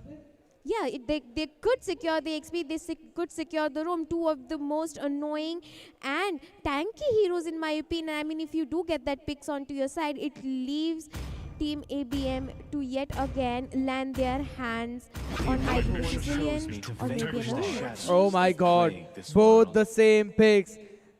It's the high loss and the Suyu combination yet again, man. I'm already getting the flashbacks of what happened in the previous game, but now it's the side of ABM to answer it back. What are they going to pick is the big question. How are you going to counter that Suyu with a high loss? Can you pick up a Joy right now? Because that would really mean that they will have someone to scale up as good as a Suyu does in that jungle. And maybe you can pick up a Gadot Kacha for the flex? They could go in for the Gato Kacha in the roam position, but I would rather see a fighter jungler coming in as well, because it could be really difficult for an assassin to kind of, match up the pace that Suyu has early to mid game, because let's be honest, we are talking about a Suyu jungle right here, but right now I would rather they go ahead and lock that Sicilian if you're talking about the late game and the Phobius that we talked about. Yeah, Phobius was left open. I was about to say that the Phobius is left open. It could be picked up, but at the third one now, Bruno being logged in. So, as we were talking about, that Granger could eventually be traded for the Bruno. That's what has happened. But now the question is, can Radium play as good of a Granger as Aaron plays the Bruno? Because he was the pivot. Have you seen that man play Granger? I mean, that's what he was given last 2 matches yesterday. And I mean, he did amazing along with the kind of support coming in from Apex. Let's be honest, last match he did not get the limelight to shine because we do know the kind of gameplay that he has. I think they were lacking a lot of CC, but right now team ABM looks really well with that. I mean, you do have a Phobius for the front lane. They could go ahead and lock in the Gato if they do not ban it. Or they can also go ahead and flex the Tigreal onto the roam position. Yeah, they can really do that, but we've been seeing IGN ban out that Tigreal time after time. They know that even though Apex, yes, I do remember that one big Tigreal ult in between the Lord and the other players of his opponents did not really land it on anyone. That's the funniest Tigreal ultimate that I've ever seen from Apex. But yeah, I just pull his leg every time, when it comes down to that Tig pick. But what if the Tig gets banned? What are you going to pick after that? Coming back, yeah. Come back to the Tigreal point, but I'm seeing quite an... Oh. That's a Louis ban right there. I mean, I expected a Eve ban to come in, but a Louis... I agree. But I think so they can ban out the Eve right now. But that still would mean that which is going to pick up the Novaria. That's the exact same composition from the previous game. I mean, if you're going to go ahead and pick the Novaria, they will definitely be forced to pick an assassin because you need someone to gap close Novaria. I mean, the kind of rage advantage that she has, plus the vision that she provides to her team, that could work really well for the side of Team IGN right here. I mean, we did see how difficult it was for Team ABM to deal with the kind of slows and the vision that Novaria was able to provide for the team. They were not able to give an answer. But like you predicted, they did go ahead and ban the Novaria. Yeah, that means the Eve is going to be picked up on the other side. They've got the Gadot Kacha, they've got the High Loss, they've got the Suyu. This is a kill box composition. Who is going to reach the Novaria is the big question. Tatsuya can't really do that on a Phobius, but Apex picks a Rafaela and Jay with his classic Xbox jungle. I mean, all right, the lasting insanity, yes, it could work out for you, but Rich, go ahead, pick up the Eve. We know that it's already coming. I mean, we will come back to the Eve, but I am not really sure about the Rafaela pick coming in because that kind of chokes down the frontliner that the Sicilian needs early onto the game. And if you're talking about an Xborg onto the jungle, sure, he's quite tanky and really strong mid to late game, but you do need someone to give that answer to Suyu. I mean, if you're not able to disturb respect on his jungle coming in, it does seem to be the case, but we knew about this entire comp. I think so. I'm really liking the composition of IGN here, a classic killbox comp. I don't see a way how ABM could actually counter that unless Tetsuya just always finds Witch. I mean, Tetsuya performed really amazing on that Phobius pick. I mean, we'll have to give it to him, the kind of initiations coming in from him. But I think Rafaela could also quite work well against this Eve composition because let's be honest, she has those healings, she has those movement speed that could help their team to kind of give them a chance to run away from the killbox composition in case they get caught in a very sticky situation coming in. Absolutely, good point being mentioning about that movement speed. You can try and just outmaneuver the glorious pathway, but for now we're going to be jumping into the glorious land, ladies and gentlemen. IGN up against ABM in the Northeast Cup Season 1, second game of this best of 7 land finals. It is IGN 1 and ABM 0. Well, I mean, pretty standard rotations. Both the junglers starting from their orange and a respective purple buff. But I think it's going to be really interesting watching Radium against Aaron. You know, with the Granger and the Bruno composition coming in. I think early game Granger has that advantage until Bruno manages to build his Malefic gun, which after that could be quite difficult to deal with. That is absolutely true. It just increases that range absolutely crazily. So here's the thing. I think so Granger can still match that later on because of constant spams of the Death Sonata that comes in, right? You know that you can keep on just spamming it out. But hold on. Abhi, he was picked off just like that in the previous game. But all right, he's going to survive as of now. And Apex with the constant holy healings will be able to just help him heal back up enough.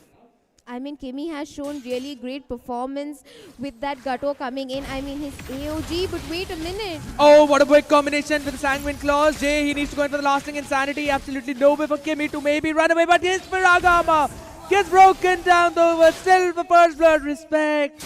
Can't really close in that gap, so yes, he just has to run away even though he's got the evil Queller. I think that was a quite fair trade, just a flicker being traded off for a member for the side of Team IGN. Sure, it was the Gato, but I think something is better than nothing always because you do need that gold increase onto your side. But oh, respect goes in for the stun. Tetsuya has to flicker out. That's another big trade because now Anti can eventually try and zone Tetsuya maybe a bit, and he will be the faster man in that EXP rotations towards the turtle. I'm kind of worried about Team IGN right here because we're seeing Jay coming in on his signature pick. Yeah, but the glorious path made to the RWM. Two people now trying to survive Jay. He's got no Praga armor and he will be slowed down as Anti was there to frontline. Respect was there to follow up, and Abhi could be the next one. He will be taken down, stunned by the Law and Order White Crystal though, but still Tetsuya, he has to leave his tier 1. He's going towards the tier 2 and now he can all do nothing but see the orange buff being stolen. Ooh, that was a good initiation coming in, but scared.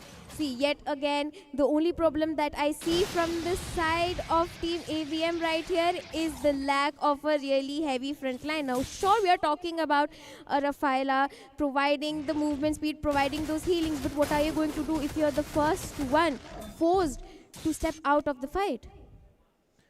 That's a big thing. You always talk about the one you have to be careful in those fights, and I really like the way how he's trying to play. Just a bit of a bait to Radium, but this is the Rhapsody that I was constantly talking about. I mean, that's quite an advantage to him onto the gold lane because right now you do not have to wait for the skills to go into cooldown. You can just keep on stacking. I think right now they should just focus on trying to get Radium farmed up. Meanwhile, Jay can just focus on his jungle coming in because they really do need Radium to get that gold. But look at that. Yeah, it still seems to be the case where ABM, they're just being cornered into one position. Apex knows where the other players are, and he can't really do anything apart from just seeing what's happening in front of his screen. Man, I think they really did need a great frontliner roam coming in for their side because they're kind of lacking that aggression in my opinion, because we are seeing Apex being quite passively. They do need Jay to yet again become a sandbag for his team because let's be honest, Tetsuya needs some time to come onto the fight. But here's the thing, even though I know there was a precarious situation for Jay, but the holy healing from Apex was eventually able to heal his Paraga armor back up, but they don't really have any map control, and this is the lack of frontline we were talking about because Tetsuya needs to be the one who should go up ahead, up front, and position himself into those dangerous waters where there's either no coming back or you just provide enough room for your team. But here we go, Aaron the Creator. He's going to be caught in a very tight spot, but the AOG, the flicker forward is there to catch him down, but Radium should be traded out because the concussive blast was there, and the real world manipulation to just cut off any kind of exits. Apex will still survive as Abhi, he's going a bit too far forward. Jay goes in for the lasting insanity, he wants to catch on that pick onto the Kimi, but the face is still there. He has the HP, he has the rage bar, and he will still survive. Meanwhile, the bot tier tower looking quite sticky. I mean, they did really lose it in that. I mean, right now it just looks not even a 50-50. It looks like a 70 to me for the side of Team IGN because they've already lost a tower. Yeah, it's And correct. it does not look good for Team ABM yet again. I mean, that was a really great play coming in from Radium right there, but then the kind of frontline control that you were talking about, that's clearly showing for the side of Team ABM right now. Yeah, but there we go, the Holy Baptism connecting, and that's Aaron the Creator being sent back to his own creator. The second time now he's been picked off for an overextension. Yeah, I could see the look out there. That was a disappointment, but there we go. This time it might not be because the trades come in. The AOG to try and push everyone back. Apex, he should be taken down, but they want to chase down Radium. Radium still will dash away with a rondo. This man is singing the songs of victory for his team if he continues to play like this. I do quite agree with you, and I think I can see what Team ABM is trying to do. Yeah, but they're still gonna survive. Maybe not Tetsuya though, as this man was caught in the Lord pit and everyone's recalling onto his grave. Being given a taste of his own medicine out there, my man. That was a really questionable positioning coming in from Tetsuya right there. I mean, why would you even try to engage with 30% HP on your bar with 3 tanky frontliners coming in from the side of Team IGN, and that could be a free turtle. That is a free turtle going to respect right here, and Team ABM right now, they still have the match in their hands. They do need to wait for the Sicilian to scale up, but I'm really, really worried for the Skimmy. Yeah, Jay was forced to use the lasting insanity in an awkward position. He needs to run away. The AOG is going to catch 5 of them, and they will not survive. The Holy Baptism was there to maybe help them a bit, but the trades are still there. 2 for 2 coming in, and they still want to go in for the chase, and Abhi gets a killing spree. That's an important one, as this makes it a 3 for 2, and finally ABM in a situation where it seemed that they will be finished off, still managed to survive. But look at the flicker cooldown, 98 on Radium, Abhi and Apex. You know what's scary? I think it's time for Team ABM to kind of change up their game strategy. Let Apex stick to Abhi and Radium right here. Meanwhile, Jay and Tetsuya can focus on pushing out the side lanes because they do need it. Ooh. Radium will just be using the Red Sonata to try and move away from that position. And it's absolutely fine though. Come on, Tetsuya. He does. Ooh, he is trying to look for an engage, but I think he is kind of scared. Yeah, they need to be careful though. AOG being used up a bit too aggressively. But that's still so nice because you zone out everyone on ABM from their purple buff. And now you also have the entire control of that Lord Pit. I think they definitely should go in for an engage because they've already exhausted the ultimate coming in from Kimmy. I mean, he does not have his AOG anymore. They could try to look for a pick off at least the Bruno. But he still has the Purify up, right? So you don't really want to risk it, specifically when Jay is not there to come in for the cleanup on the backline with the lasting insanity in case the RWM gets dropped in.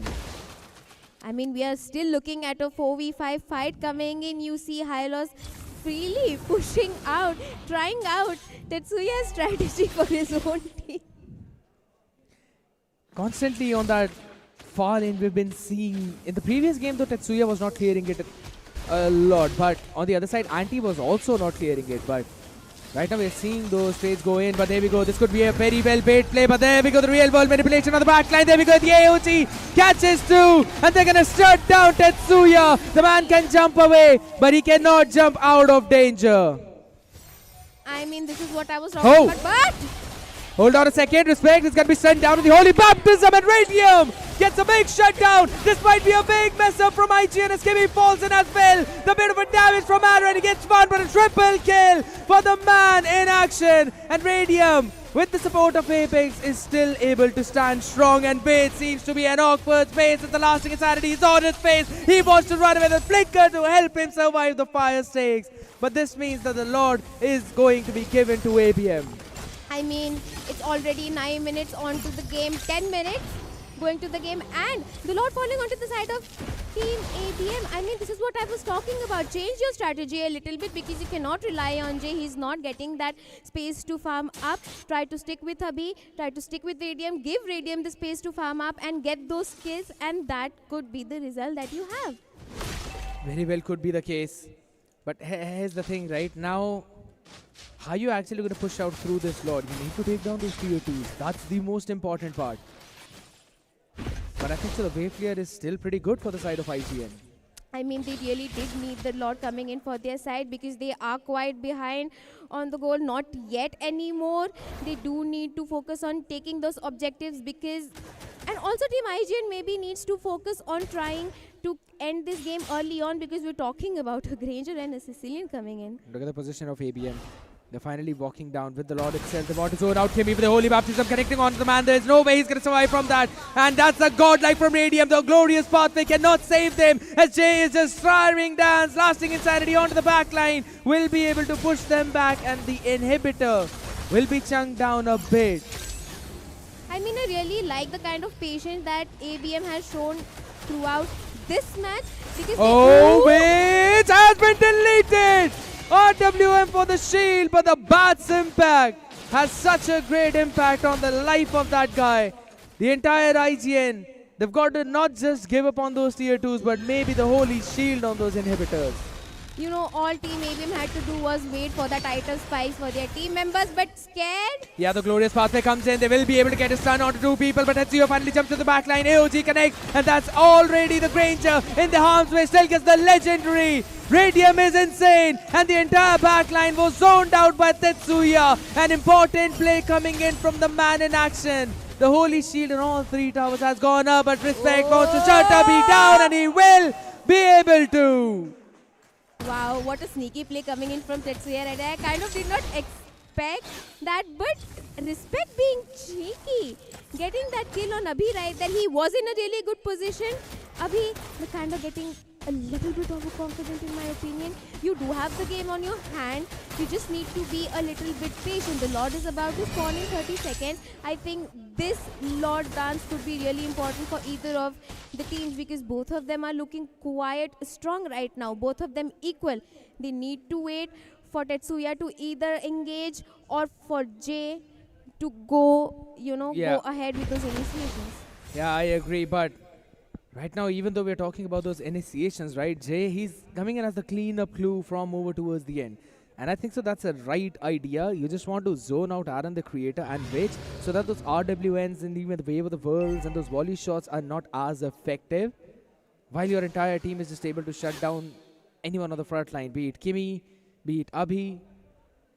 So I think so we still need to see how you're going to counter the Anchorage out of the glorious pathway. Apex has been doing a very good job with the constant movement speed from the holy healing to maybe help his team pivot away from that. But Respect, in an awkward position, scouted out, they will have to give up on the space in the Lord pit. And this is the Lord dance we always talk about. Man, I do really kind of miss the idea of having an assassin onto your team. But what a done. Oh, the knockup from the Lord. AOG will catch one more. This is IGN for maybe the best fight win in this entire series. They'll be able to get Tetsuya isolated. And Abhi will not survive either ways. Radium is low in the HP. And look at Respect. Look at Respect. He wants to cut off their chances of survivability and their opportunities to rotate as Zay is alone. Aaron the creator.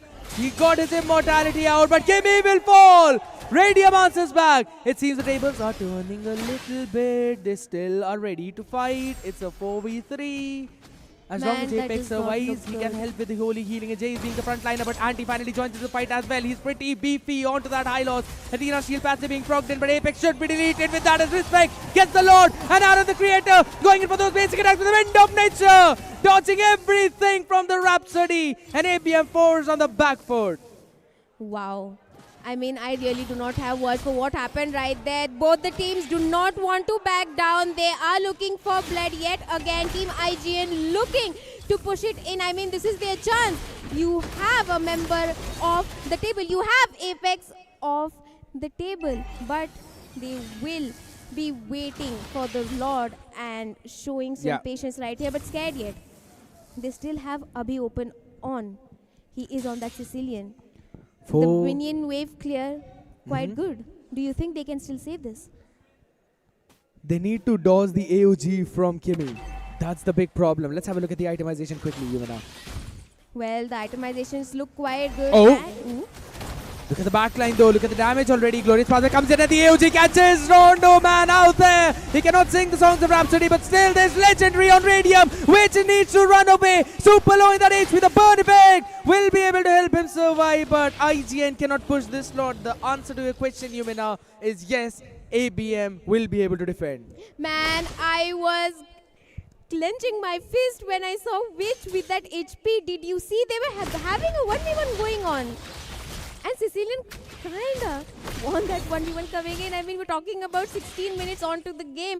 You are already quite familiar. He has picked his Ice Queen's wand yet again. And like I was saying, it just depends on which team is successful in initiating a team fight better. It is either going to be Tetsuya or it's going to come in from Kimi from the side of Team IGN. That's a big point. But right now, one of the most important things for ABM is that purple buff in the hands of Abhi.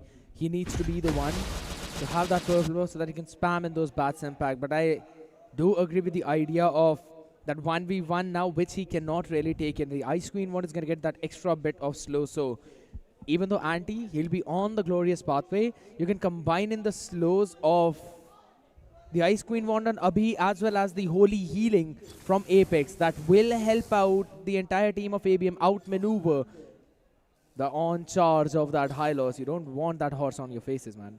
I do agree, and I would really like to see a Winter Crown gameplay coming in. Someone needs to bait out that AOG coming in from Kimi, because that could be a really good opening for the side of Team ABM to just go ahead. But Tetsuya, ooh, look at the damage that Abhi is dishing out right now. I mean, he is quite farmed up. He is quite beefy. Both the teams, they are trying to get this lot position going on. Jay, everybody following the team around Apex already with the immortality. Yeah, but let's have a quick look at the itemization right now. Granger is on the Sky Piercer. Understandable. He needs to be the one who's carrying his entire team, so that's understandable. But on the other side, it's just fully fledged Granger Sicilian backline to the front line of Fovius, Raphael and Xbox composition. A full-fledged front to back. But Kimi is doing a fabulous job in terms of jumping on that backline with the AOG, because it does not care about that front line. But for now, he's going to be jumping in first. Holy Baptism to stop down the charge of Anti. As in the backline, they'll be able to isolate. Respect. Look at the backline, which is used to flicker out, but in the wrong way with the RWM. He cannot survive. And at the same time, Abhi will be traded. Arvan the Creator, he's in an awkward space. He gets the double kill. Needs to get the triple with the Holy Baptism out in the open. The damage is just insane as Aaron gets the triple, and maybe the Maniac, he wants to chase down the last two players, but he'll not be able to. Man, what a high-loss gameplay coming in from Anti right there. He saved that match. What a clutch gameplay coming in, and Aaron the Creator creating, is cooking for his team. They're going in for the Lord, but I think Team ABM needs it. Could very well be a bait though, his thing. Aaron the Creator, he knows that he can't really go in for a full-fledged onslaught. Anti, he has such a low HP. Man is giving me PTSD right now. But the Holy Baptism finally, with the Winter Crown being baited out on the other side as Jay jumps in with the lasting insanity. Want to go in for the Lord. Wrong timing in the backline. Jay will be deleted. RWM shut down, and they will have to run away. Even though they catch one, the Lord will be secured by IGN. But wait a minute, I think the fight is not yet over. Yeah, that's going to be yet another Holy Baptism just to zone out the last few members, but the damage is still there. Lasting insanity, baby Radium catches respect. With the Death Sonatas on the Rhapsody, they had enough damage, and this is the problem whenever we talk about IGN. The discipline is not there. I mean, the discipline is not there, but they're sure to have those damage soaking, members coming onto their side. But right now, they are not looking quite good. Abhi looking quite strong. He needs to be quiet. He needs to be very careful about his positioning coming in, because he is the sole person. Look at him going in. Yeah, do they really want to push out though? Bottom lane is going to be cleared out by Chase, so No man advantage for IGN, and they'll have to give up on this Lord yet again. I think so we're looking at another 23-24 minute game between these teams. I mean, both of them really do not want to kind of make that mistake, because let's be honest, we are talking about the NE Cup right here. I mean, it's the grand finale. You want to give it your best. But when we are talking about the drafts coming in, both of them are showing quite a phenomenal job. But wait a minute, look at Kimmy. He's chasing Apex. He wants to try and maybe get that frontliner out of the picture, but the Sanguine Claws into the lasting insanity. Not enough stacks, not enough damage. Jay is going to be in awkward position with the crown being forced out, but he cannot survive on that. And the backline, though, Sky Piercer finally helping them out a little bit, but respect. Poets out another winter crown, but the Sanguine Claws from Abhi will be able to help them get the pick on the jungler, as Aaron, the creator with the wind of nature, does not help him to survive as the shutdown is there from Radium with a triple kill. They're going to wipe out on IGN, and ABM make a comeback in the game number 2 of the Northeast Cup. Boys and girls, we're on for the long series. This is what I was talking about, Scadia. They just needed to wait for a fumble. IGN Kimmy right there fumbled with his AOG, kind of being very impatient and causing them the crystal. Oh, the recalls, the recalls. What? They don't care. They know the timers and they will get the crystal. ABM. This team refuses to give up in the end. Man, that fumble really caused them the whole winning match. They had the games in their hand. All they had to do was just practice that patience that you were talking about. And I think Team ABM did a great job in showing that.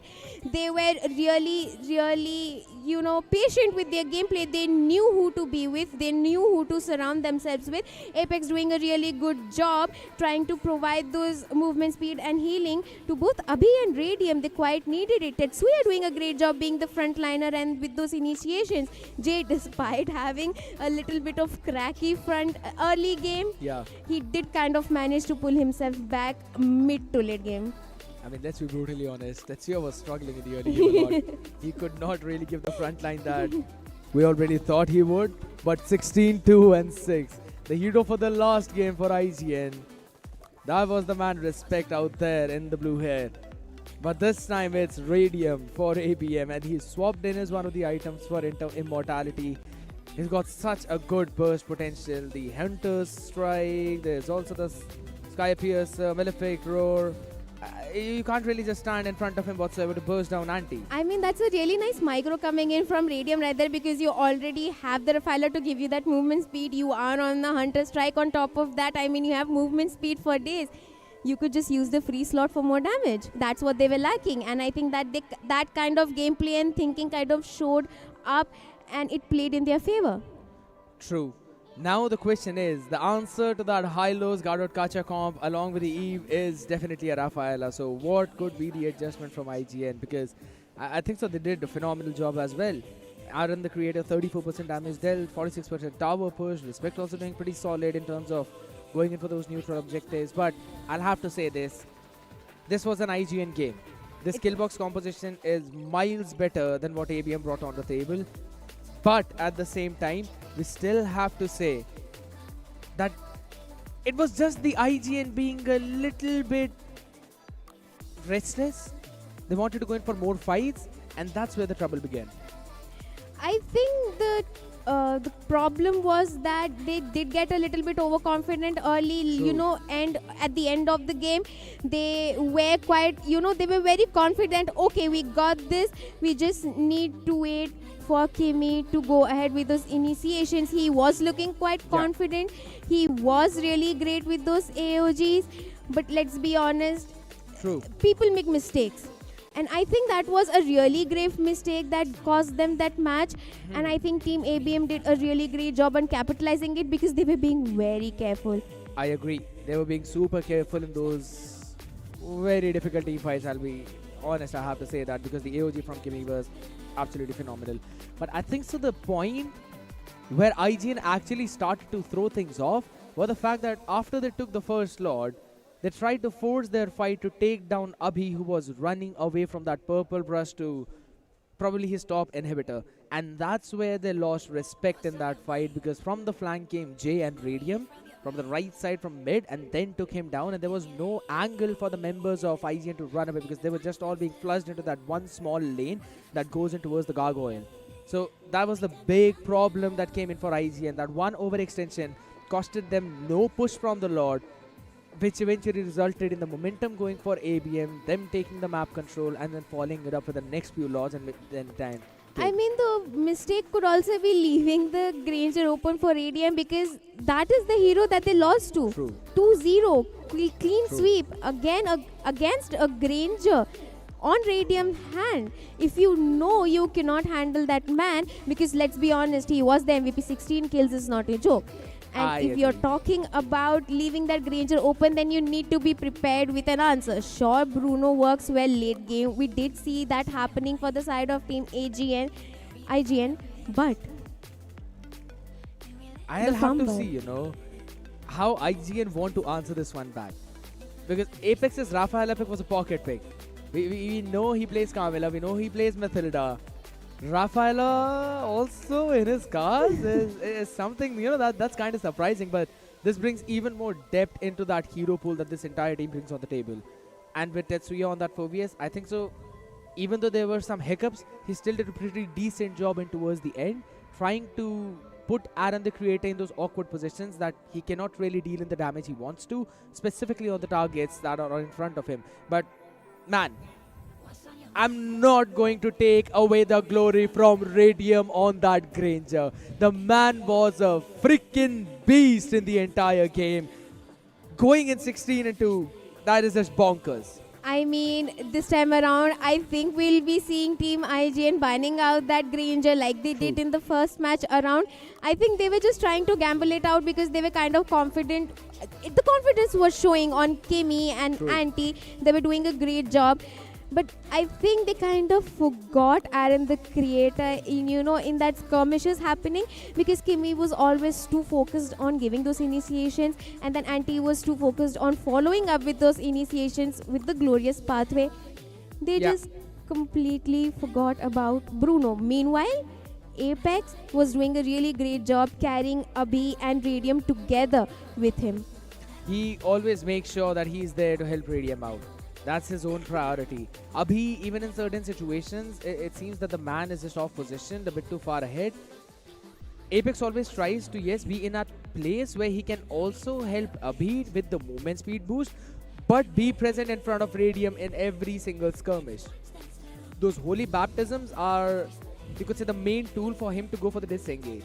Every Raphaelo composition revolves around the same thing. Wherever there's a humongous dive from the other side, you pick up a Raphaelo to counter that. And Anti on the high loss, he was doing the exact same thing. He knew Kimmy on the gut road will also try to jump in with the AOG, combining with the glorious pathway. So you have to have that holy baptism to stun them in the place, keep them together, and then make sure your team runs away, flanks around, and gets Witch in the backline. Man, being a tank player is so hard. I mean, the kind of information that I just soaked in, it just exhausts me. I remember that one Mathilda gameplay that we had back in the show match. I carried you, scared yet. How could you say that about me? I didn't say it was bad. I said I remember. Well, moving on. We are not going to talk about Mathilda, because most probably we are going to go ahead and see her yet again stay in the ban phase. Pretty standard bans coming in, the Fredrin, the Fanny. I think the respect is showing. I'm just going to say, go ahead and ban that Granger. I don't think so, because maybe they would want to prioritize the Granger this time around. Aaron the Creator's Granger is just nasty. Among the planes Are you sure exists though? the Are you equilibrium. sure? Yes, I'm pretty sure about was that. made Because the for. ABM, they would have to ban out Zushin in the end. You don't really want Witch to pick up that Zushin. Eve, that's an Eve. Yeah, that's an Eve. I know. Even I could not figure it out in the first attempt. But They are going to go ahead and ban that Eve, but I'm not really sure, because I've not really seen Abhi play Eve a lot. maybe IGN this time wants to pick up a Farsa. I'm just making a random guess. Because this brings me back to... They are going to go ahead for a Joy, because why would you ban a Eve? you do not want to Joy and then deal with the Eve, what are you going to do in that kill box when she keeps slowing you down? I agree. That could also be on the way. But one more thing that's actually on the way is that Matilda ban. So they're going to be, again, putting ABM in that situation where you are ready to trade the Granger and the Bruno.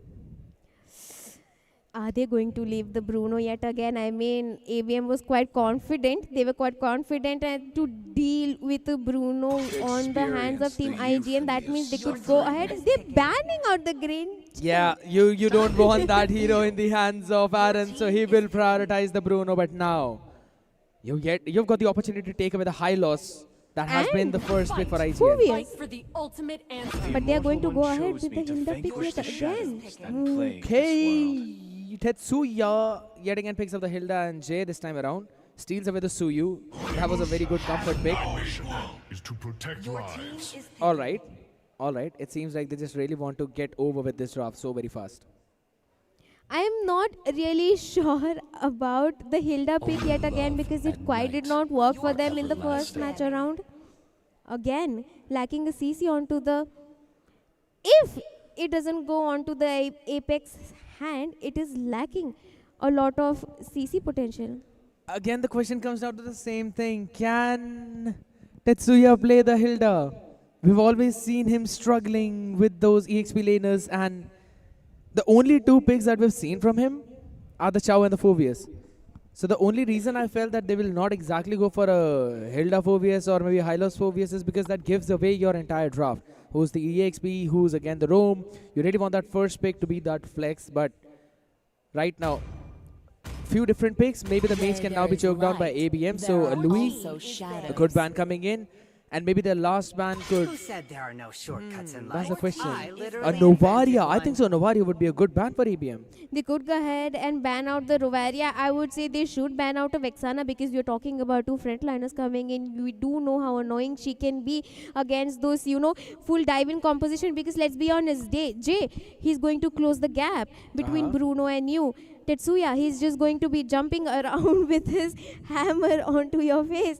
So you do need someone, to kind of give you that space so that they do not get the chance to do that. Possibly. I also think that the last ban of IGN could be a Tigreal. Because there's a humongous dive. Respect, Anti, both of them will jump on. And a very good pick for Apex could be that Tigreal. And I was talking about the Novaria, which has been showing that time and time again. It's been banned out. This could very well be a Tigreal ban by IGN. So what are the next two picks for ABM? First of all, in the goal, they can go Beatrix. No! They ban away the Beatrix. I think so. This is a Tigreal game. This is a very good Tigreal game. They could go in for the Tigreal right now because, like I said, match 1, I think a Tigreal could have been a better option. I think this time around they should go ahead and pick the Tigreal for the roam position. Then put Tetsuya with the Hilda on the EXP. That would work much more better with Abhi onto that Sicilian because he does need that frontliner. What is the possibility of Apex on a Cho?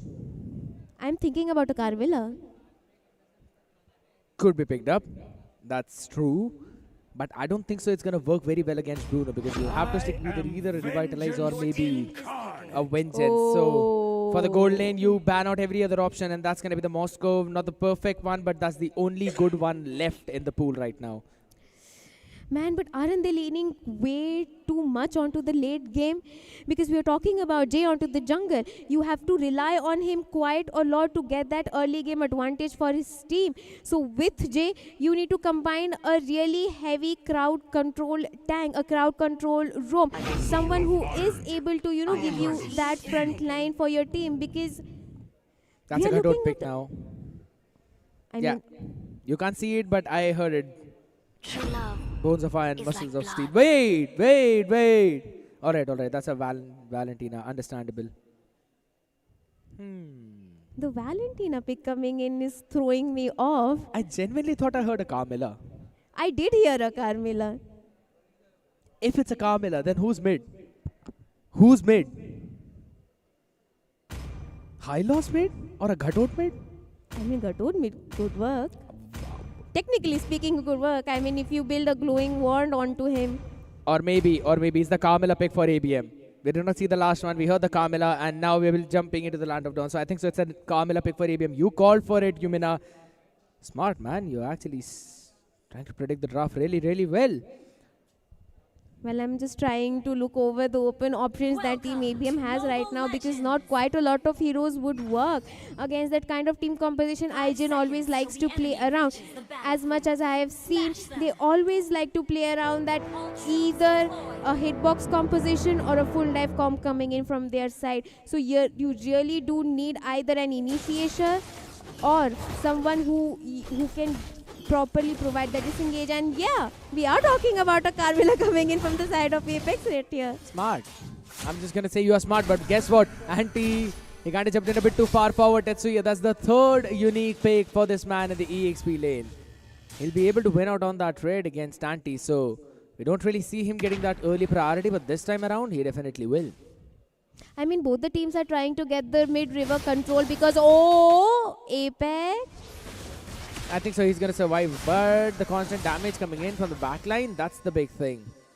I mean, I don't think there was the use of kind of exhausting the revitalize, but let's be honest, it will be back in 50 seconds yet again. But I think he's trying to play. We do know the kind of game style Apex has. He just has that inner, he just wants to go in the enemy jungle, try to disturb them as much as he can so that his team, J, has the upper hand. But wait a minute, it's Suya playing the Hilda. He's constantly zoning out the rest of the members though, and I'll have to say, man, Tetsuya is playing super smart. I won't deny that. This time around, it's super fun to actually see him play really, really good in the early game. He is playing the game along with playing the minds of the enemies, because look at the recall taunts. The man is just not stopping, and like I said, this time around, I think ABM would need a lot of babysit coming in from Apex right here, because we're talking about a Moscow against a Bruno. You really, really do need to wait a lot if Jay manages to close the gap, but we'll get back to that point. But scared at both the teams trying to get in position for the turtle fight. Which is pretty low in that HP, but he steals away the Curse of Blood though. But on the other side, Kimmy pretty low, and that's going to be an early use of the Curse of Blood. But the Alpha Charge on the back line comes in. They will still be able to shut down Kimmy. That's the first pick coming in for Jay, and Respect in an awkward place will be deleted. Tetsuya, he was able to quickly kite around on the other side as Jay gets another one. I think this draft is working quite in their favor, because Abhi and Apex, they can kind of save each other. That gives them a an extra chance onto the battlefield. Whereas that was a really great initiation coming in. I mean, despite the Curse of Blood being misplaced a little bit, they did have that early game advantage, because I still prefer Suyu over an Alpha Jungle. I mean, he is quite good at closing those gaps and escaping from sticky situations as well. I agree. Suyu, in terms of clearing the jungle camps and everything, is really solid. Alpha is picked up only to match a Suyu. Priority is always on that. But I'm still surprised as to why there's been a no Joy pick till now. I mean, they kind of do not want to play Joy, maybe. Maybe. I mean, more than wanting to play something, it's how important that one pick becomes in the entire scenario, right? I mean, if you do go ahead and pick a Joy early on to the game, it gives a lot of space for, the opposition team to kind of pick out a suppress, which will, kind of make you useless. You can go ahead with the Winter Crown plays late game. That kind of makes your ultimate useless, unless you have someone to, catch her down or slow her down. For now, the catch is directly onto Kimmy as he gets obliterated in an instant. The crowd is being silenced perfectly. The flicker from Arban, it still does not help him survive as Apex dives in. Another Sanguine Claws onto which he cannot jump in for the trade. IGN are crumbling under the early pressure of ABM. I mean, this Suyu pick is working really, really great along with the Carmilla. I mean, scared yet. I told you, a Carmilla would work really well in this team composition, but Yeah, the AOG onto Kimmy. But the Purify was there for Radium to help him run out of the harm's way without any major difficulties. But Jay picking up the Suyu is the main reason why ABM have this early pressure. We always talk about, yes, Moscow, Sicilian, pretty late gamers. But I'll tell you one thing about Sicilian. if you land in a Sanguine Claws and then put the Bat's Impact in, even in the early game, you can get at least half HP out of the squishies on the other side. It could be the jungler if he's any kind of assassin. It could definitely be the marksman and the mage on the other end. I do agree, but it just amplifies if you have a really great, jungle game going on for your team. But before we talk about a jungle game, scared yet Kimi not looking in a good position. Seems like he'll still try to be on that edge of the turtle, though he should be able to take it. Absolutely no contest whatsoever. Anti could just see one of his friends taking away that turtle on the other side as he gives his team the information. But a smart play from Radium, staying inside the tower, staying all the way far back. Abhi is a bit too ahead though, but finally they want to jump in for the bad squeeze. Respect will have to run away. The first items coming up for both of these teams though. I like the build path for now that's going in for Apex. You can clearly see he went in for the Dreadnought armor first so that he does not get a lot of burst damage from either the Bruno or maybe the Alpha. And now he's trying to prioritize the magic defense on. I mean, I've always done that. I mean, scared, isn't that just normal? Mostly it's not. I am telling you, mostly it's not. Okay, well, that is quite smart coming in from him. And I think those kind of, games, like in-game decisions make a lot of impact. But wait! There we go on the backline though. That's already connected and now the dash in comes in onto Kimi with a curse of blood. A catch onto Sanguine Claws, but the AOG is there. Apex will be carried down to his grave as double kill comes in for Aaron the Creator. And they want to chase down Che as the triple kill helps IGN take back the gold lead that had been in favor of ABM. Wow, how the tables have turned right here. Scared yet. I mean, they were on the lead and right now they are losing their mid-tier tower just like that. I think which will be a problem later on to the game with those stolen IMUs, the stolen curse of blood from Apex. They really need to be careful about how they play this around, but look at that.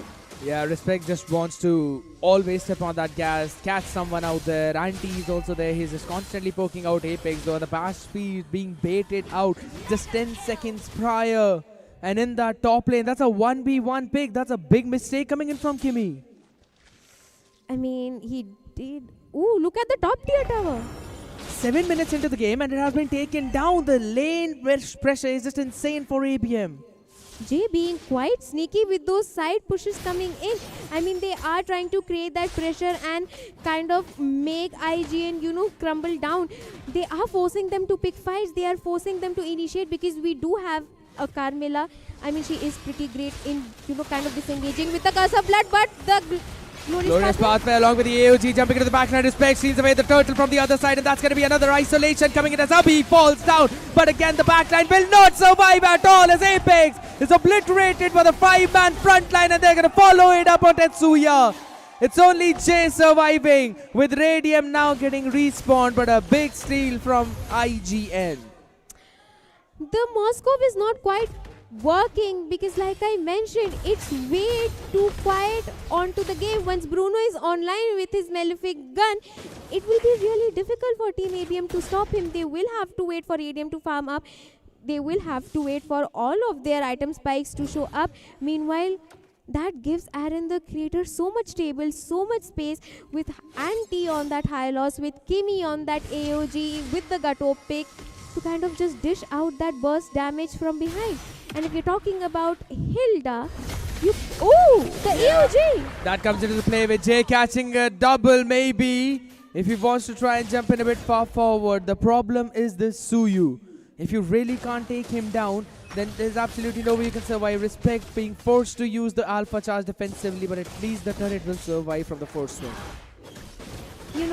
The only upper hand that I see from the side of Team IGN is the crowd control. If you're talking about the crowd control coming in from the side of Team ABM, yeah, sure, it is there, but it is not quite as heavy. It is not quite as someone pinning you down. You do need that for your side, for your team.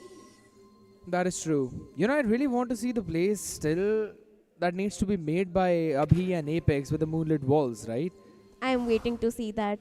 The strength of a Carmilla Sicilian is, in fact, that Carmilla can actually play a bit far forward. Just like how normally Kimmy was doing that on the Guinevere in game number 1, Carmilla now can do that. So Apex, I really want to see him a bit far forward too, but I haven't really seen Abhi use the moonlit balls to get them their extra bit of shield, but it's absolutely fine right now. The Sanguine Claws onto Kimmy. They really want to try and shut him down though, but he will still maybe find an opening. He needs to land in those AOGs. That's the big thing. So the Lord Dance is constantly coming in from both of these teams. Though all I can do is just maybe see a few things, but they're trying to slowly and steadily take control of that Lord Pit. Oh, the Sanguine Claws connecting onto 2 people, but forcing Kimmy and Witch to retreat. But look at Radium trying to be sneaky. I think they are... Oh! Radium is actually going to try and push down the top inhibitor. That's a big problem for IGN. You have vision on everyone. Radium is just going to have fun. He's going to be getting an inhibitor for absolutely free. The IGN side is just losing the track of important objectives. They're winning the fights, but they're losing in the macro battle. You can win the battle, but you will lose the war. Says ABM as now Andy's forced to use the glorious path, but they want to take this fight. And that's going to be the first pick already coming in with the alpha charge onto Apex. They will find the first one. This SOD misses everyone, and so it's going to be yet again Radium pushing down the mid tier 2 as well, while Jay catching one more person. Radium is just out there. He says, I need towers. I don't care about the fights, as ABM wins in the massive macro. I mean, they do know their strand, but Abhi going down. Yeah, but it's going to be deleted though, and at the same time, Jay just wants to survive. The winter crown is there. The timing is a mess up, and Respect is still outplaying Tetsuya. Radium wanted to catch the base, but Anti jumped in at the same time, and that's going to be the pushback coming in. Anti cannot really go in for any more chase. Man, that was a lot of skirmish happening on the top lane, on the bot lane, but wait a minute. Oh, that's going to be maybe another pick though, but guess what? Apex is going to be knocked back. He's alone in front of 3. Respect is down there as well, trying to chase him, but Kimmy, the only one to zone him out. That's about it. I mean, the fight that happened right before the Lord spawned, there was this slight chance where you could have saved Apex with the moonlit walls, but the positioning coming inside, yes, it's quiet. I mean, I'm not going to comment on that. Maybe it's just because Abhi, even though he's been playing Sicilian, they haven't really practiced the Sicilian Carmilla combination so much that he cannot really place the moonlit balls on time. Or maybe he just forgets to do that. Yeah, I mean, either way it's potato, right? So the main point about that entire combo is that Apex gets more area than he's supposed to. I mean, let's just talk about the mid brush. He can really push towards the other side of that wall, and even if there's someone who is trying to gank him, the moonlit balls will help him survive and move towards the other end. Oh, Apex trying to look for an initiation coming in for his team, but they will be grouping. Oh!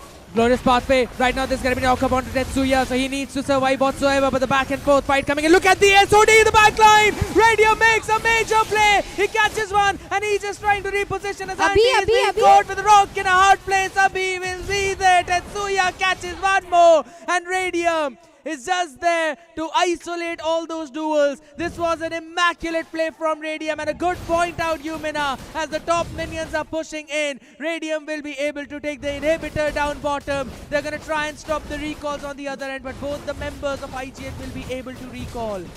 I mean, this is quiet. The advantage that Team ABM needed right here, they can go in for the Lord because you are still 2 people down. Respects 10 seconds, 8 seconds, and Radium on that Moscow with that attack speed coming in. I mean, what a gameplay. You are pushing those towers. You are forcing Team IGN to initiate and just answering with the Spear of Destruction right on time. I mean, sure, Apex is getting caught in very sticky situation. It is giving his team that open space, you know, to kind of initiate those team fights and kind of answer back, making IGN exhaust those resources, and then it's just a free day for both Radium and Abhi coming in. Very smart gameplay. I agree. I mean, I'll be brutally honest, the positioning of ABM was not that good, but the SOD, I'll have to say it reminds me of Selagor Red Giants, the Malaysian behemoth. They were almost getting knocked out. But then that one Moscow play helped them survive, and this is exactly what Radium is doing right now. I'll have to say, Audience will have to agree with me. Radiance is just being that nasty Zilong in rank we get who pushes the side lane. He is being a menace coming in. See, I told you, they agree with me. I mean, you're talking about a Zilong, we could call him a Mia. Maybe it could be possible, but right to the possibilities for a Lord Steal as the AOD connects respect, seals it away. But the trades are in favor of the entire ABM squad as Abhi gets two. And Jay really wants to get those minutes in the mid to push out the lane. The SOD connects on the back line, the wind of nature coming in, but Aaron is not going to survive that. He goes in for another basic attack, but needed two more. And he will not get even a single one as the minions push down from top and mid. This could be the end of the game. Jay made a blunder. Jay made a mistake, which shuts him down, and the Lord spawns at the wrong time for ABM. It's going to be IGN surviving. There is still respect up and alive and going with 8-2 and 5. Jay, what happened?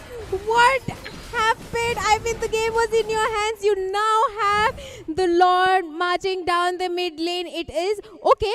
You still have the timers onto your table, but it will depend on Radium to, kind of have a good positioning because Respect has his eyes on him, and right now he could jump in any moment. Right now they're going to try and catch an anti. He will have to be using up the glorious pathway. The man will run away, but he will have to give up on that Lord. So even though ABM were the one who won that fight, they lost the overall battle. But when IGN had to take the advantage, they could not clear out those minions and, you could say, synchronize the waves. I mean, it's just the fear of Radium on that Moscow. I mean, Aaron, the creator, doing a phenomenal job with that Bruno play. But I think he needs a little bit of more surrounding coming in from both Kimmy and Anti. I think they are way more focused on initiating the fights rather than kind of, also having their focus onto the back lane, because it is not giving Witch that open space to, to get that IMU and then, kind of implement it right on time. Because they're always caught in very sticky situations, and Jay just trying to close gaps with Aaron the creator and Witch. And let's be honest, with the Valentina pick, you do have to kind of, close that gap coming in. I agree. In terms of closing that gap is where Witch, we've been talking about Witch, but it just seems to be the case that he is playing a bit too safe as compared to his team. The kill score is still almost equal, the 15 and 14, but I would have to say, with the way how Radium is using those SODs, which has to be in those positions to try and survive that. I mean, he's doing a really great job trying to push out that bot tower, but I think they are trying to look for a surprise attack. I'll have to say, this very well could be that surprising situation where someone just walks in a bush and then gets obliterated, but Aaron the creator is the man who picked up the Wind Talker. And that's just going to help him maybe sustain more and also deal more damage on the other side. But Radium picks in a Wind of Nature now. And also Jay with the Rose Gold Meteor. So the bait and switch is now going to begin. I mean, we are talking about a tier 3 Lord spawning right now. You're already on to 18 minutes into the game. We are not talking about item spikes anymore. It will depend on which team manages to, get those initiations and get a really good positioning into the team fight. Managed to land the damage. Look at that HP. Just one bad impact and Kimmy almost 50% down. That's the whole idea behind that, I'm still surprised though Anti was able to sustain through all of that, but again on the bottom side it's Apex now with Radium. This is the adaptation of ABM, thinking that since it's every single time Radium has been on those opposite lanes. Okay, he tried to catch in one more, but the stun is going to go and connect. So, Kimmy, he's forced to use the Revitalize. Glorious pathway. Anti, he's just being isolated out there. He wants to catch in Radium. That's a bit too far ahead, though, but Radium will need to run away. The SOD misses from everyone, but Apex will be isolated, though. And Arrow, the creator, gets one, but look at the minions. The minions are going to push on the base. Radium knows that. He wants to go and chase. Abhi is trying to buy time. He will be deleted, but Radium wants to push. He goes for the back door. Radium wins the game for ABM. What a gameplay coming from the side of Team ABM. They did not see that coming. Radium being sneaky yet again. The Zilong gameplay showing him it's in his blood. Get it? My man was just Zilong in disguise. The entire time, Radium, what a sneaky guy you are! Wow. The Finals micro MVP? gameplay. Finals MVP Radium? On a Moscow? Yeah, sure. I mean, I guess we'll ask from the audience, guys. With that play, do you think Radium could be Finals MVP? There seems to be some mixed responses, though. That's a positive response. And I mean, let's see Apex more on that Carmela, because look at that gameplay coming in. I mean, I told you, the Carmela pick could be really, really viable in that team composition. You called for it, and it eventually happened. But I have to say, Radium is the man who needs all the glory, who needs all the limelight right now. A 9.6 for J on the other side too, because the man was going in for the side pushes. And that very early play, if you really think about it, that's really what gave the room to ABM to maybe come back in those team fights. Because all of those team fights, you could clearly see Kimmy, Respect, even Aaron the Creator jumping in slowly and steadily to try and take that advantage. But this time around, it was the entire team of ABM playing for those side lanes, and this is the macro we always talk about. I think Kimmy, this time around, both the games, the Gato, sure, he was really great in landing those AOGs for his team, but maybe this time focus more on kind of counter-engaging rather than just initiating rather on, because it was not quite working well for them. It does seem to be the case, but here's the thing, right? I'll have to say it directly straight up. Even though there's a 42% damage in the hands of Abhi, yes, he was constantly trying to get in those bats, impact onto the other people too. But overall, in terms of team fights and in terms of those engagements that you always talk about, ABM were not winning. They were on the receiving end. That's why we still see 17 and 15 kill difference for the side of IGN. You know what made it possible for ABM? The side pushes coming in, because it put a lot of pressure. 74% it on put Radium. A lot of pressure on IGN. Scared yet that you were just confused whether you need to engage on the team fight. They were just confused amongst themselves. You could see Anti kind of initiating with his glorious pathway, but two of the members going back to kind of defend the base. What are you going to do in that situation? It gives ABM the upper hand to kind of force those 2v4 fights, 3v4 fights, really working in their favor. Sure, they did stumble quite a lot in the middle, especially mid game. Yeah. But I think the split push was kind of the MVP. The Radium in the disguise of a Moscow, but really being the Zilong of this game. I'm going to call him the Zilong guy, but Minion MVP. Minion MVP, true. Minion MVP, true. Why are you calling Radium a minion? I know it was Jenny who gave you the idea. I'm just saying the minions were MVP. I mean, you saw all the three lanes just pushing down onto their, crystal, and that was kind of the whole story, right? It does seem to be the case, but here's the thing. We always talk about the situation where you have to prioritize your side lanes. You have to make sure that the waves are being cleared, and those lane managements is something that we do not really see from the side of IGN. This was the same thing in game number 1. They still won that game though. It was same in game number 2, and it's still the same in game number 3. And that is the macro that they have to clear up before this game number 3 or game number 4. I think they also need to work on their coordination a little bit, because match 1, the coordination was phenomenal, but match 2 and 3, they were more focused on kind of just forcing those team fights, engage. It was not quite needed. I mean, they were having the match in their hand. They had the upper hand. They were just losing it all just for the sake of trying to get Abhi, trying to get Radium. Instead, when they should have focused on pushing those lanes and trying to defending their towers as well, rather than just trying to get some kills. I agree.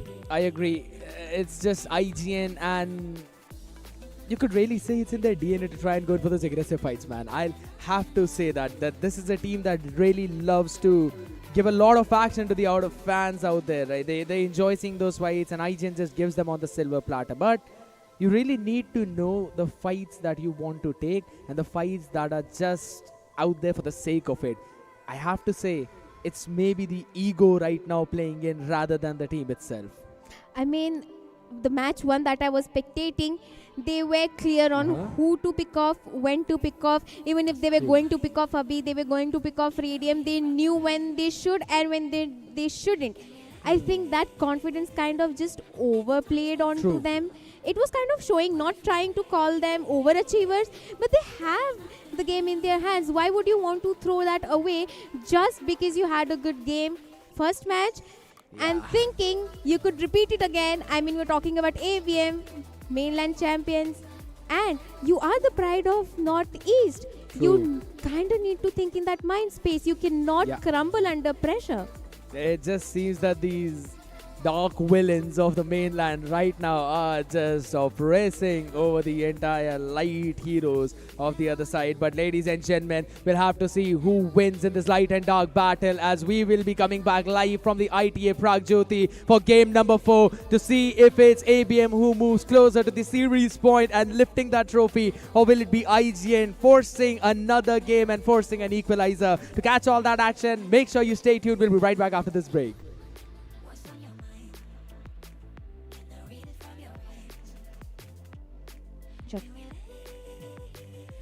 Man, oh man, what a match we just had. 3 matches right now continuously, and the players have showed great performance. And it's just that team ABM was able to take the lead with 2-1. And, you know, especially the last game, many people were, the crowds were going crazy. What do you have to say about that, Rumi? Yes, the crowd was going insane. Like the noise, they were having so much fun. We were having fun as well, and hopefully the players as well. It's just that in the match, like, it felt like into the third game, it felt like they had a really good chance, Team IGN, but they were a little bit bewildered, a little bit confused what to do. Do we need to recall, or do we need to commit and take the base? That was the question that they were not able to answer. What do you think, Nomi?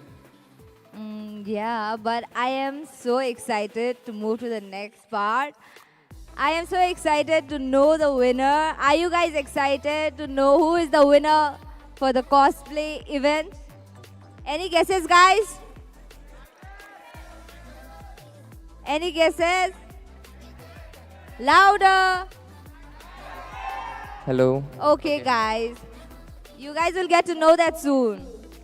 Yes, ladies and gentlemen, so we're going to be moving forward to our next event, and it's going to be the prize distribution ceremony for the cosplayers who gave the great performance, just like the players. Yes, okay. Should we move forward? Yep, we should do. And we should invite... Before we move on to the prize distribution, let's welcome the man behind this event. Please give a big round of applause to the honor of Battle Lights Esports, Ryan Hart. What's on your mind? Can I read it from your eyes? Can we lay and make the time stand still? What if we stay? Rain, we need you.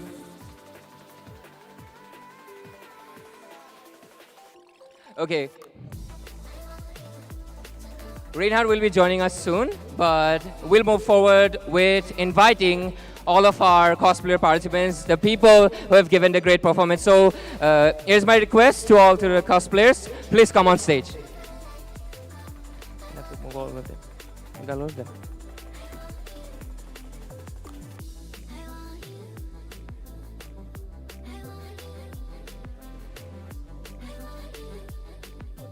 Let's have the cosplayers on the stage. Ladies and gentlemen, make some noise for the cosplayers.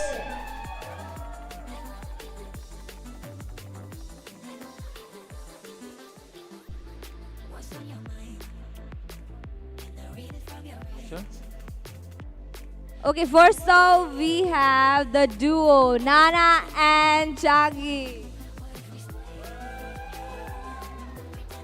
Show your support, guys.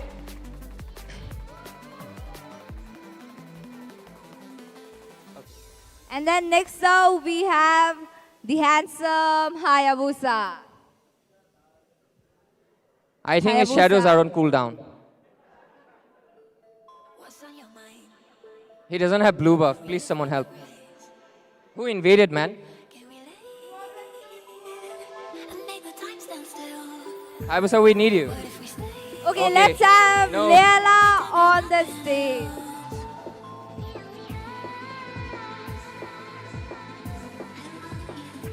And then next up we have Zushin.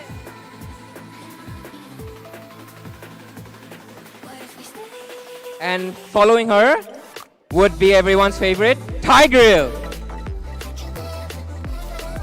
It's too big.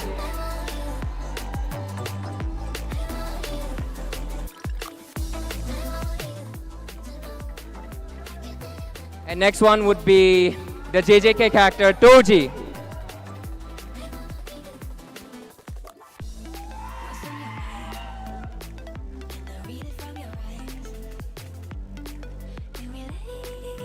Okay.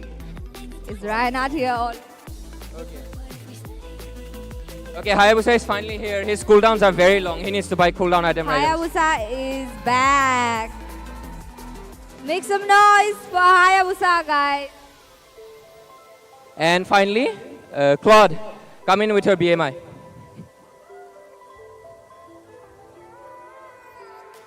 Ladies and gentlemen, make some noise for all our cosplayers. Show them your support.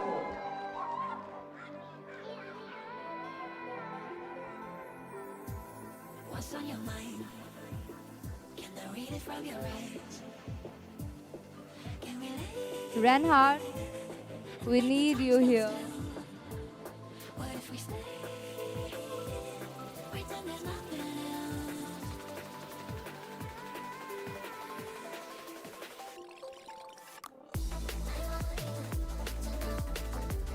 Okay, guys, any guesses who is going to be the runners-up from these cosplayers? Louder! Okay, half of you are saying Changi, and here you guys are saying Zushin. Okay. Bruno is not even here.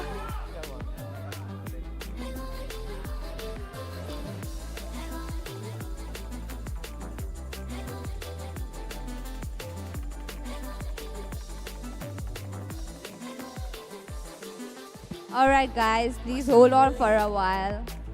Till then, I'll just interact with the audience and I'll ask their personal opinions because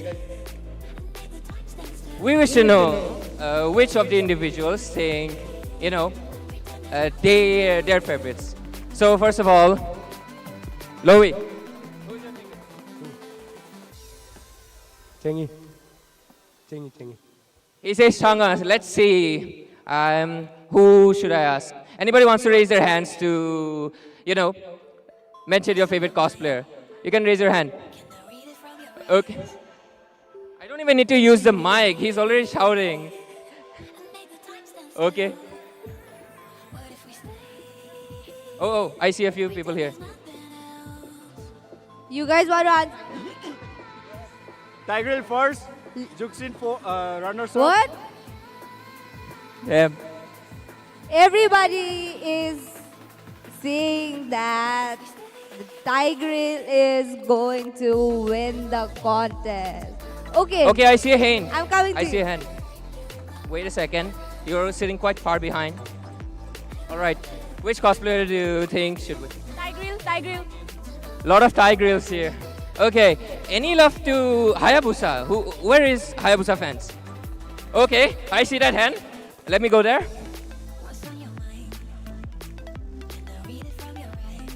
All right. We have Hayabusa fans here. Who is this?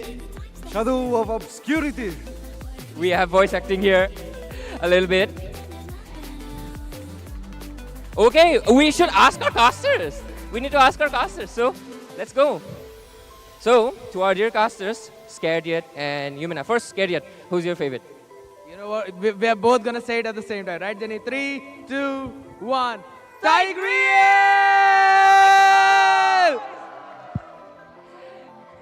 There's already so much appreciation for Tigreal. And yep, no spoilers yet, okay? No spoilers yet. We want to make it grand. We want to make it special for them. After all, this is the first season of the Northeast Cup, and this is the cosplay event. So yeah. Okay, Ray, let's get back on stage.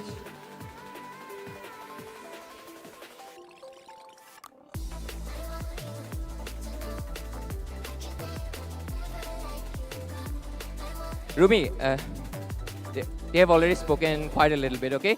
You know, we've already asked the opinions of everyone. Let's ask the cosplayers who their favorite is. Okay, we're gonna begin with Nana. Who's your favorite? My favorite from the hero cosplayer. I really like Tigreal, but I'll have to choose my sister. Sisterhood, okay. She chose her sister. That's so sweet. What about you, Changa? I'll be choosing my Nana. That is so cute. The sisters are supporting each other, but we all know they are supporting Tigreal secretly. But anyways. And let's ask Leila. Who's your favorite? Well, of course, I'm gonna go for Tigreal, but if I die, you know who to blame. Blame the tank. Noob tank. Okay. Zushin, who's your favorite? I think my Nana. Okay. 2 points of Nana. All right. And Okay, Ray. okay. Looks like Reinhardt is ready. Okay. He himself is dressed Rain, up come as in. Tigreal. Ladies and gentlemen, make some noise for Make some noise for Reinhardt. Tigreal Heart. Would you like to say something? Reinhardt wants to say something, guys. वैसे ये message मैं पाजी को देना चाहता हूँ. A real man never hides in the bush. Whoa! Where were you hiding for so long then? Where were you hiding? Okay, I approve it because there's no bushes here. I'll have to look forward it. But anyways, since Rain is here, we're going to be starting off with the prize distribution ceremony for the cosplayers of Northeast Cup.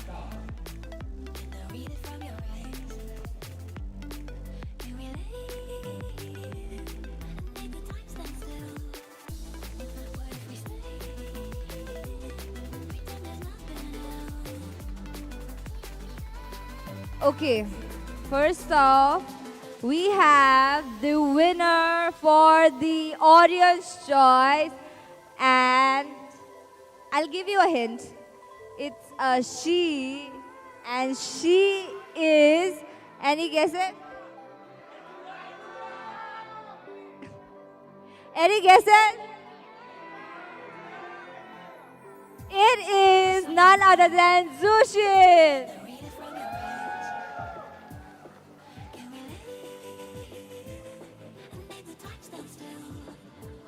What if we stay?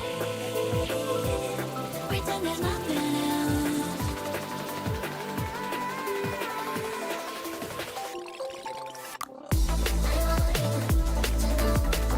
And for the next award, it is for the best prop.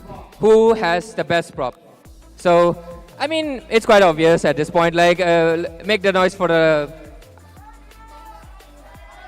Yes, ladies and gentlemen, it's Tigreal.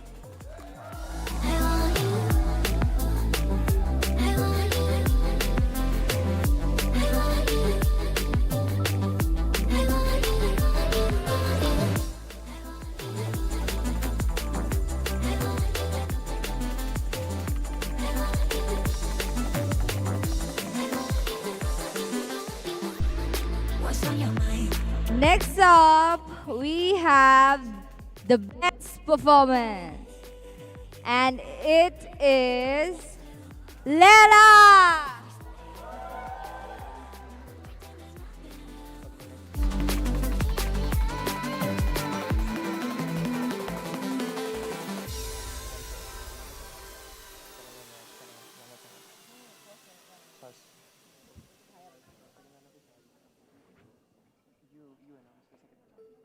What's on your mind?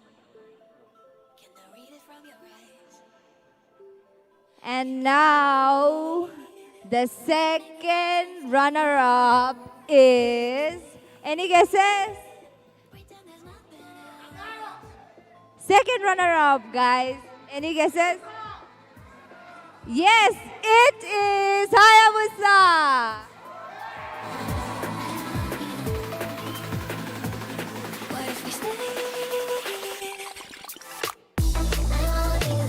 Face reveal हो गया.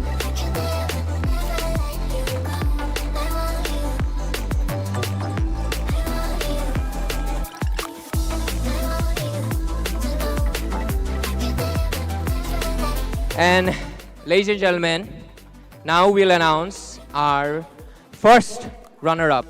So obviously we'll follow the procedure. Who do you think is going to be?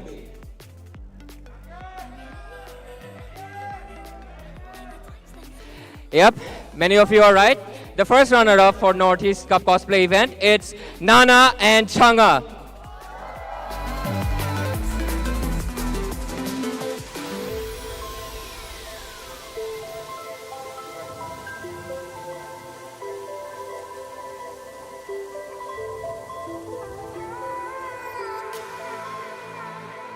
And Rumi, announce the winner. Finally, the winner of the Northeast Cup cosplay contest is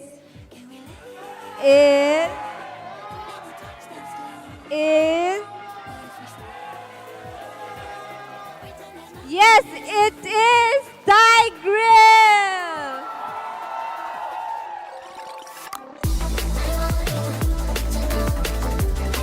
Secret Hammer.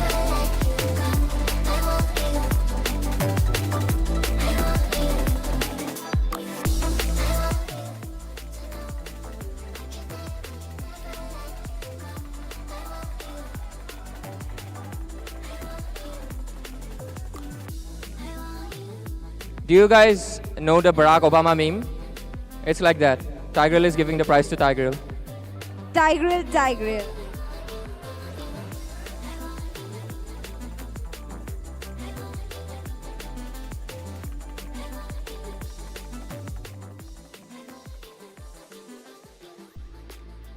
He's a champion, guys, so make some noise for the winner of Northeast Cup cosplay contest. It's Tigrill.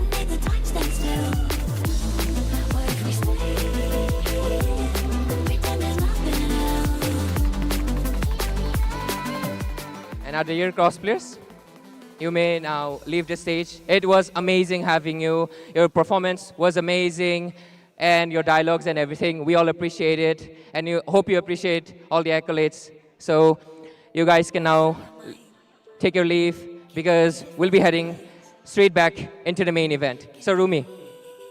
Yes.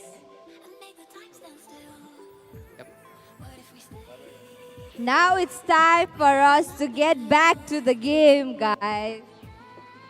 Yes, indeed. And for that, we'll have to invite back our players. Right, Rumi? Let's have... Mute ho gaya. Okay, guys, let's wait for a minute because they preparing. haven't arrived yet. The spell is on cooldown. Let's do something fun. I have no idea. What? You want me to dance?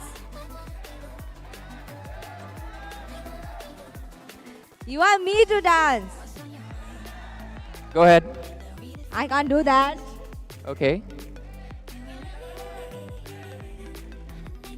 Chaya. Okay, do you guys want to ask any questions? Any questions?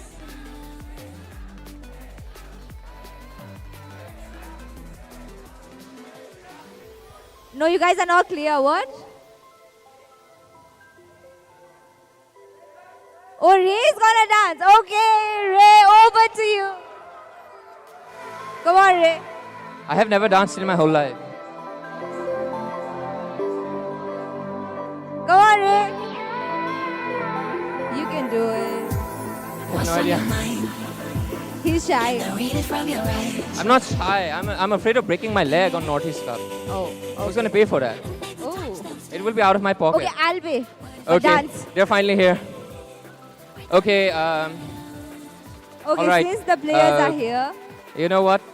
Since everybody's requesting, if Team IGN wins, I'll dance. Yep, it's my promise. Okay, then if Team ABM wins, I will dance. Okay, there we have it.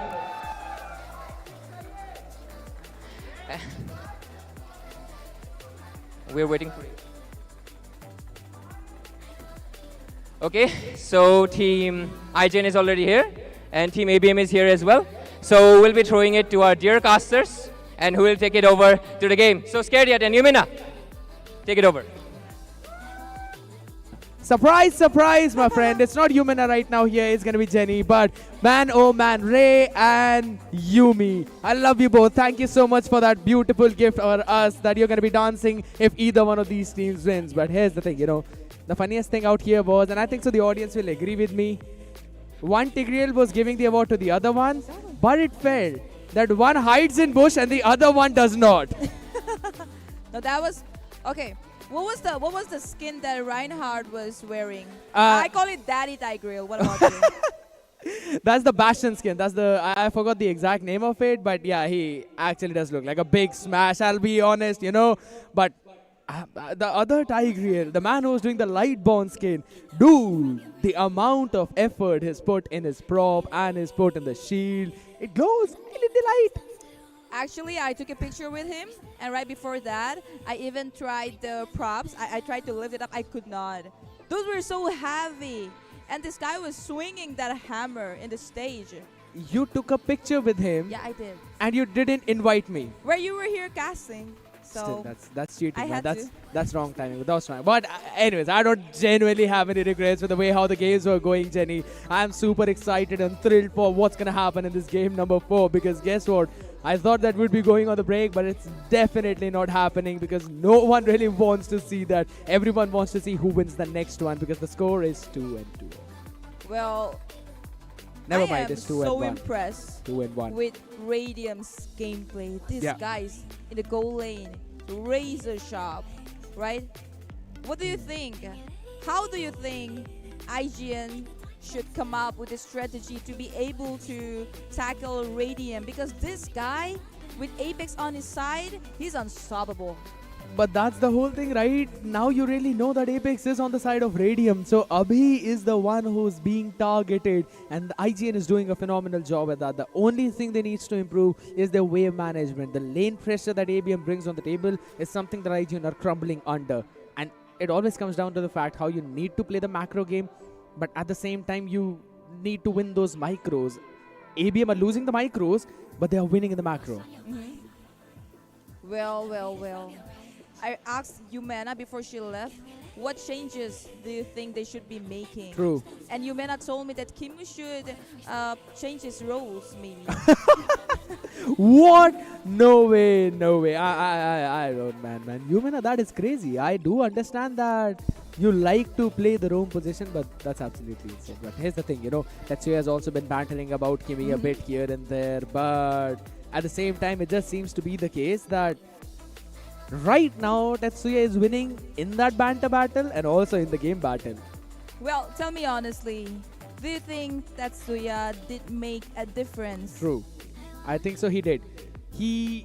In the first game itself, we really did see him on the churn not performing so very well. He was not being able to go in for those engages, was constantly being stopped in by the other side. The timing was an issue. But after that, it was absolutely beautiful in the next 2 games. Even if he was having some struggles in the Phobius one in this game number 2, I think so he made up for it over towards the edges, right? Over towards the end, he was constantly on face of Aaron, was also trying to zone out Witch in the other side. In the game of Hilda, in early game he was really good.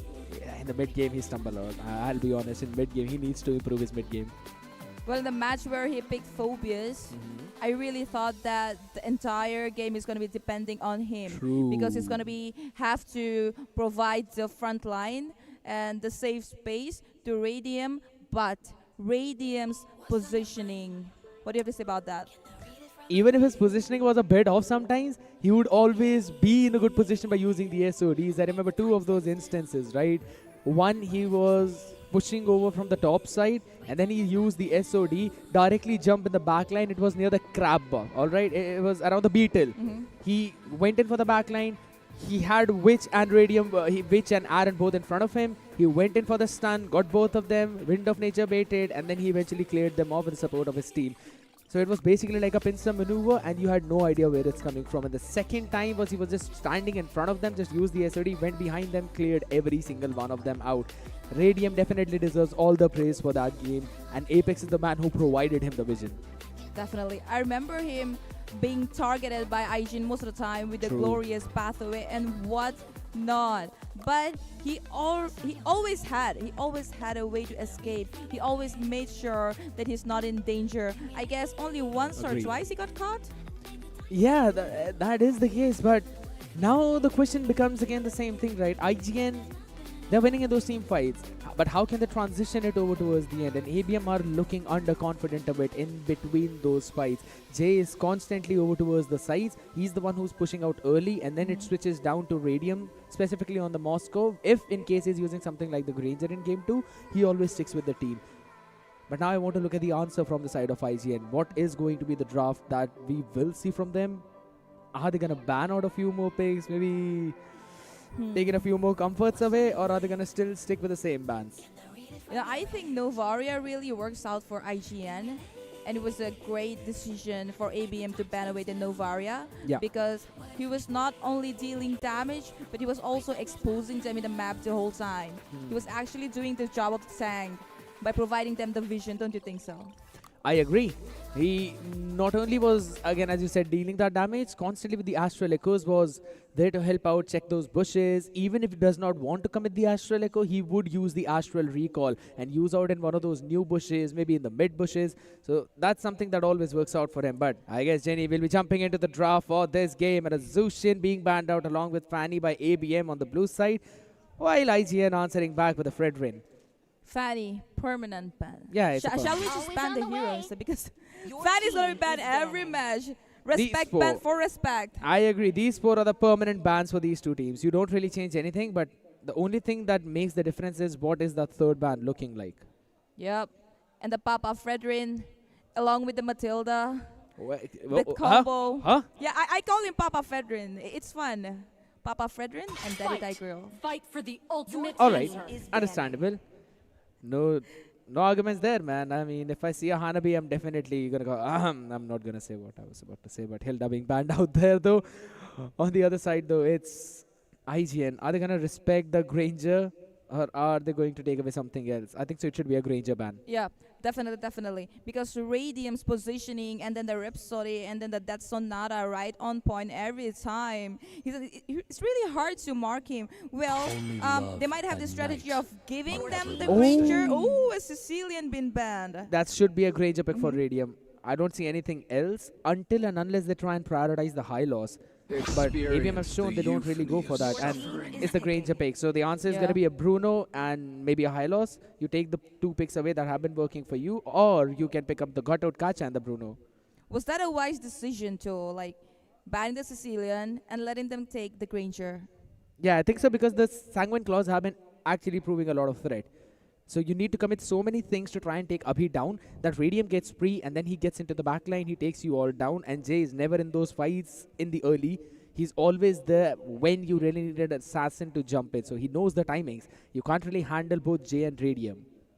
Well, I believe IGN will have some way to go and target Radium this time, because the last time they miserably failed most of the times. And then Aaron, the creator, with the Bruno once again, followed by the high loss.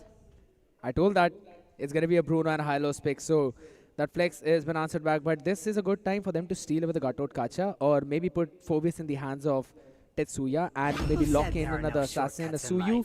But guess what? The chip was open. The portals are now here, and Suyu being picked up for Jay. He performed immaculate in game number 2, and maybe we could see the repeat. But I think so in Alpha, that could be a good answer by respect. What about a Luo E? Okay, that's a good opportunity to lock it, because we will see it being banned out in the second phase. Is like blood. But it's gonna be a Carmeline set. We saw. We saw the difference Carmilla made in the gangs last time when IGN had it, remember? Yeah, we actually did, but the question is now, what are you going to pick up in the jungle? Let's be brutally honest. The Hayabusa that comes in from Respect, Apex really know how to shut it down. He's always taunted, knocked up, and you know that there are sometimes Respect kind of overextends on the Hayabusa. So I think so an Alpha should be a ban from ABM. You ban out those junglers, Alpha and a Joy. Okay. You know, the fact that they have banned Valentina, I'm anticipating a Luo now. With a diversion. There will be no one to copy the diversion. Could be possible. You can't really copy the diversion, but at the same time, I think so they can also pick some impactful maze like the Aurora as well for themselves, because Apex and Jay, they would both want to dive in on the backline, and Frigid Glacier can be a very solid option to counter that. Well, again, they're yet to pick the jungle. Could be a Hayabusa. Because if he picks a Hayabusa, I think he might be able to take on Radium in the early game. I have been calling all the bans, Jenny. You have to point it out. Alpha and then an Aurora. I think so this should be a Joy until and unless they want to ban out the Hayabusa for Respect. Because this is going to be the thing. And yeah, that's the poster of Aurora. That's I know she's beautiful. I know, definitely. I mean, you can simp on her later, but right now, let's focus on the draft once again. Well, it's ABM's turn to ban. Quick prediction. What's the last ban? I already told you, either a Hayabusa or a Joy, and that's going to be the Hayabusa banned out. Respect, what is he going to pick is the big question. I think so ABM are forcing him to pick up the Ling. Ling. Interesting. Yeah, I mean, with Kimmy going into that front line, Anti as well, or you could say Anti and Kimmy, they're going to change those picks. So it's going to be Kimmy on that Carmilla. He will set things up with the Curse of Blood, and then Hylos can also walk in. But you, my God, calm down. Jenny, calm down. Yes, I know you predicted 1 out of the last 7 picks I've been predicting, but it's okay. It's okay, calm down. Yeah, that's a good prediction. Louis being picked up, but I think so the counter could very well be picked up in the form of, there's no Valentina, but you can pick up a Vixana, maybe an Aurora. I think so Aurora is a still good choice by ABM. You stop any kind of push that's coming in from either Carmilla or maybe a Hylos. Well, we have seen a Chip versus Louis situation in this Nordisk Cup before, and it's always Louis' diversion that wins. And the Farsa from the side of ABM, followed by the Gadot Kacha. I called a Gatot. I've called a Gatot early on, so that's also a pretty solid pick. But Abhi on that Farsa, I'll be honest, in the Sicilian games, sometimes his positioning looks a bit iffy, but Farsa is all about positioning, how well you can position yourself to land in those bombardments. So it's going to be crucial. But that's going to be the Joy being picked up into the jungle for Respect. Finally, we are seeing the appearance of a Joy who can match up the Suyu, and I think so it's still a very solid one because you can jump in with the electrifying beats onto the Farsa who's just standing still while the FAS. Well, you think Respect will be able to take on Radium or Abhi in the early game at least and not get stopped by Apex or Tetsuya? Yeah, I think so. That's going to be most crucial, Jenny. And looking at this draft, I really feel ABM is the one who actually has the advantage. You've got a couple of divers on the enemy backline, and you also have the entire backline of yours that you can really protect with Tetsuya on the Gadot Kacha, and Apex, who's got the chip, can constantly go in for those stuns and save Radium and Abhi. I think so this is a very solid lineup, but IGN, their own win condition is that they go in for aggressive in the early game. Yeah. They gotta really, the dive composition. 5 seconds till the enemy Alright, reaches the we battlefield. are back into the land of Dawn, guys. This is game number 4, and it's very important for IGN to win this round so that the score is equal. As of right now, ABM, the team is in the lead and they need one more to move into the series point. Maybe the Vainland Villains are this time going to win against the Rhythmic Heroes of the Northeast, but we'll have to see how that brings in on the table. Let's look at the mid lane. well, the pressure in the first blood could be IGN, which the flicker comes in and he managed to escape. That could have been the first blood. I just have to see if Apex actually mispressed that flicker because he might have wanted to go forward, but it just flickered backwards, or rather that was just him being super smart. Anti. I think he's just trying to give vision. He's not looking for an engage. He's just letting the team know that Tetsuya might actually come for your orange buff. Yeah, that's a good rotation early on by Tetsuya, though, all the way from the top lane clearing it out first and then moving forward. Now we normally see a high loss win out the matchup of a Ghatot Kacha in the early game, but at the same time, a Ghatot Kacha can really clear out the waves really quickly.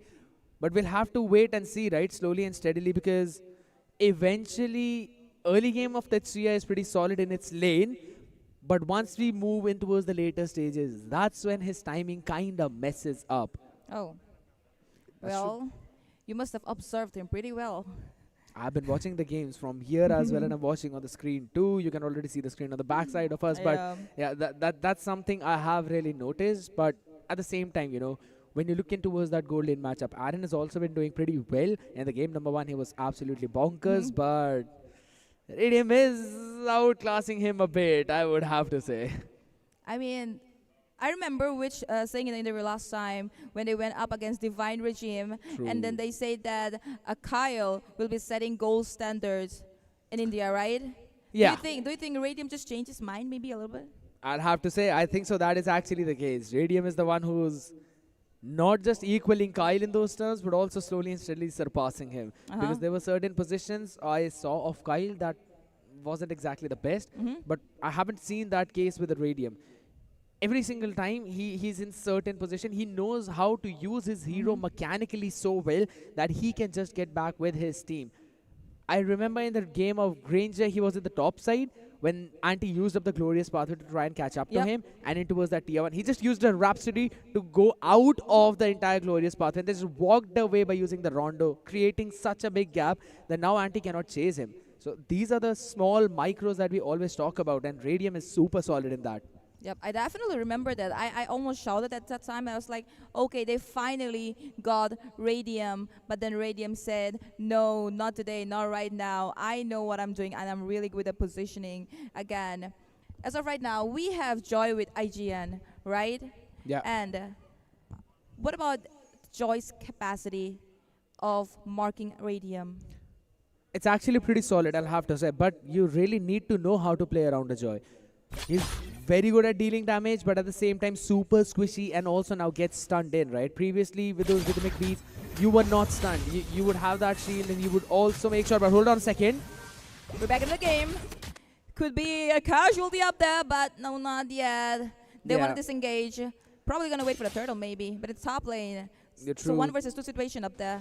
But there's a big gap, right? You can already see Respect almost going to that level 4, but Jay finally catching in zone orange buff as well will be able to. 20 more seconds for them to go in towards the top rotation, and Tetsuya is trading good blows with Anti, but it seems like they want to focus down in gold. Radiant versus Aaron in the bottom lane, and Tetsuya versus Andy in the top lane. Tetsuya looking for rotation towards the turtle, I suppose. But in the mid lane, Apex versus Kimmy. Okay, being stunned. ABM could be able to take the kill. Oh! Jay manages to escape as of right now, but could be a first blood up there. But there will be this against, I suppose. Apex taking in a lot of damage coming from Aaron, but look at his HP, and then the shield pops in. And Apex is already with a lost hit. Finally, that's the first blood. Apex, I'll be honest, he was not supposed to survive for this long, but the man was still there. And during the entire duration, we saw faster rotation of Aaron, the creator. This shows how solid IGN was to fight, but Tetsuya? Well, Tetsuya, that's a really good engage right here. The turtle, there's Respect very low in HP. We will have to go away with an electrifying bit. Oh! On the Respect, and there he even take down the jungler right before the turtle. What a big macro coming in, predicting where the Joy is going to go and then taking him down. That should be a first turtle for IGN, or rather ABM, IGN being forced out of that place. That's a big mistake of Respect. Very predictable way of going for that retreat, and Tetsuya, a smart AOG. Tetsuya, he really let his team take on the turtle easy by marking onto Respect and taking their jungler down really easy. And they're going to finish Archidon with Witch. Absolutely. They're still trying to slowly and steadily put that pressure, and Witch, after such a long time, we are seeing this man in an off position, awkward place, and being picked off early on. Louis is supposed to be the one to, you could say, be the driver of the entire fight. But that's just not happening in the early game, and Jay is the one who can eventually start to snowball. He's already level 7. Looks like they're going for the purple, but then Wish getting marked. Goal spot been used up by Andy. Oh! And they're taking them down one after the other. And it's going to be a trade, I suppose, but not yet. ABM full aggression onto IGN. Absolutely. This was absolutely phenomenal play from Tetsuya yet again with the AOG. The man jumped in at the perfect time, but before that, it was Apex to land in a couple of people in that stun. But hold on. Aaron, Kimmy, not in a very good position. They will be taking him down. They'll be taking him down right away. But Kimmy, not yet. Aaron, the creator, manages to escape. It seems to be the case where ABM are just reading into the rotation or what IGN is trying to do. It's such a low HP, you really need to go for the recall. That did not happen. Now in the next fight, they've just forced you all the way back and the tier 1 has fallen, and Jenny, it is not even 5 minutes into the game. A 3.3k goal lead for ABM. This just seems that they're going to snowball into the mid and maybe end before the 12-minute mark. You break their banana. You gotta break them in game 2. Come on, IGN. Well, the turtle will be back in just 10 seconds. Yeah, it seems to be the case. Let me know. Do you think they'll be able to take this turtle this time? I don't really feel like, because let's be brutally honest, you have the early game already with the Suyu and a absolutely feathered airstrike yet again constantly. I like the way how Abhi is playing because he's constantly behind Tetsuya and Apex, but hold on. Okay, Glory spotted and used by Anti, but as of right now, Respect has been taken down. AOG didn't pop body, but revitalized pops in. ABM, Aaron, AOG pops in right on the Kimmy, but Tetsuya won't be able to do anything, but then Witch goes down. As of right now, Radiant taking on to Anti, but Anti is very tanky. Finally, take it down. Finally, no, one hit to it. Anti trying to get away from the situation, and they're still chasing him down, and Anti Radium finally takes him down with a feathered arch.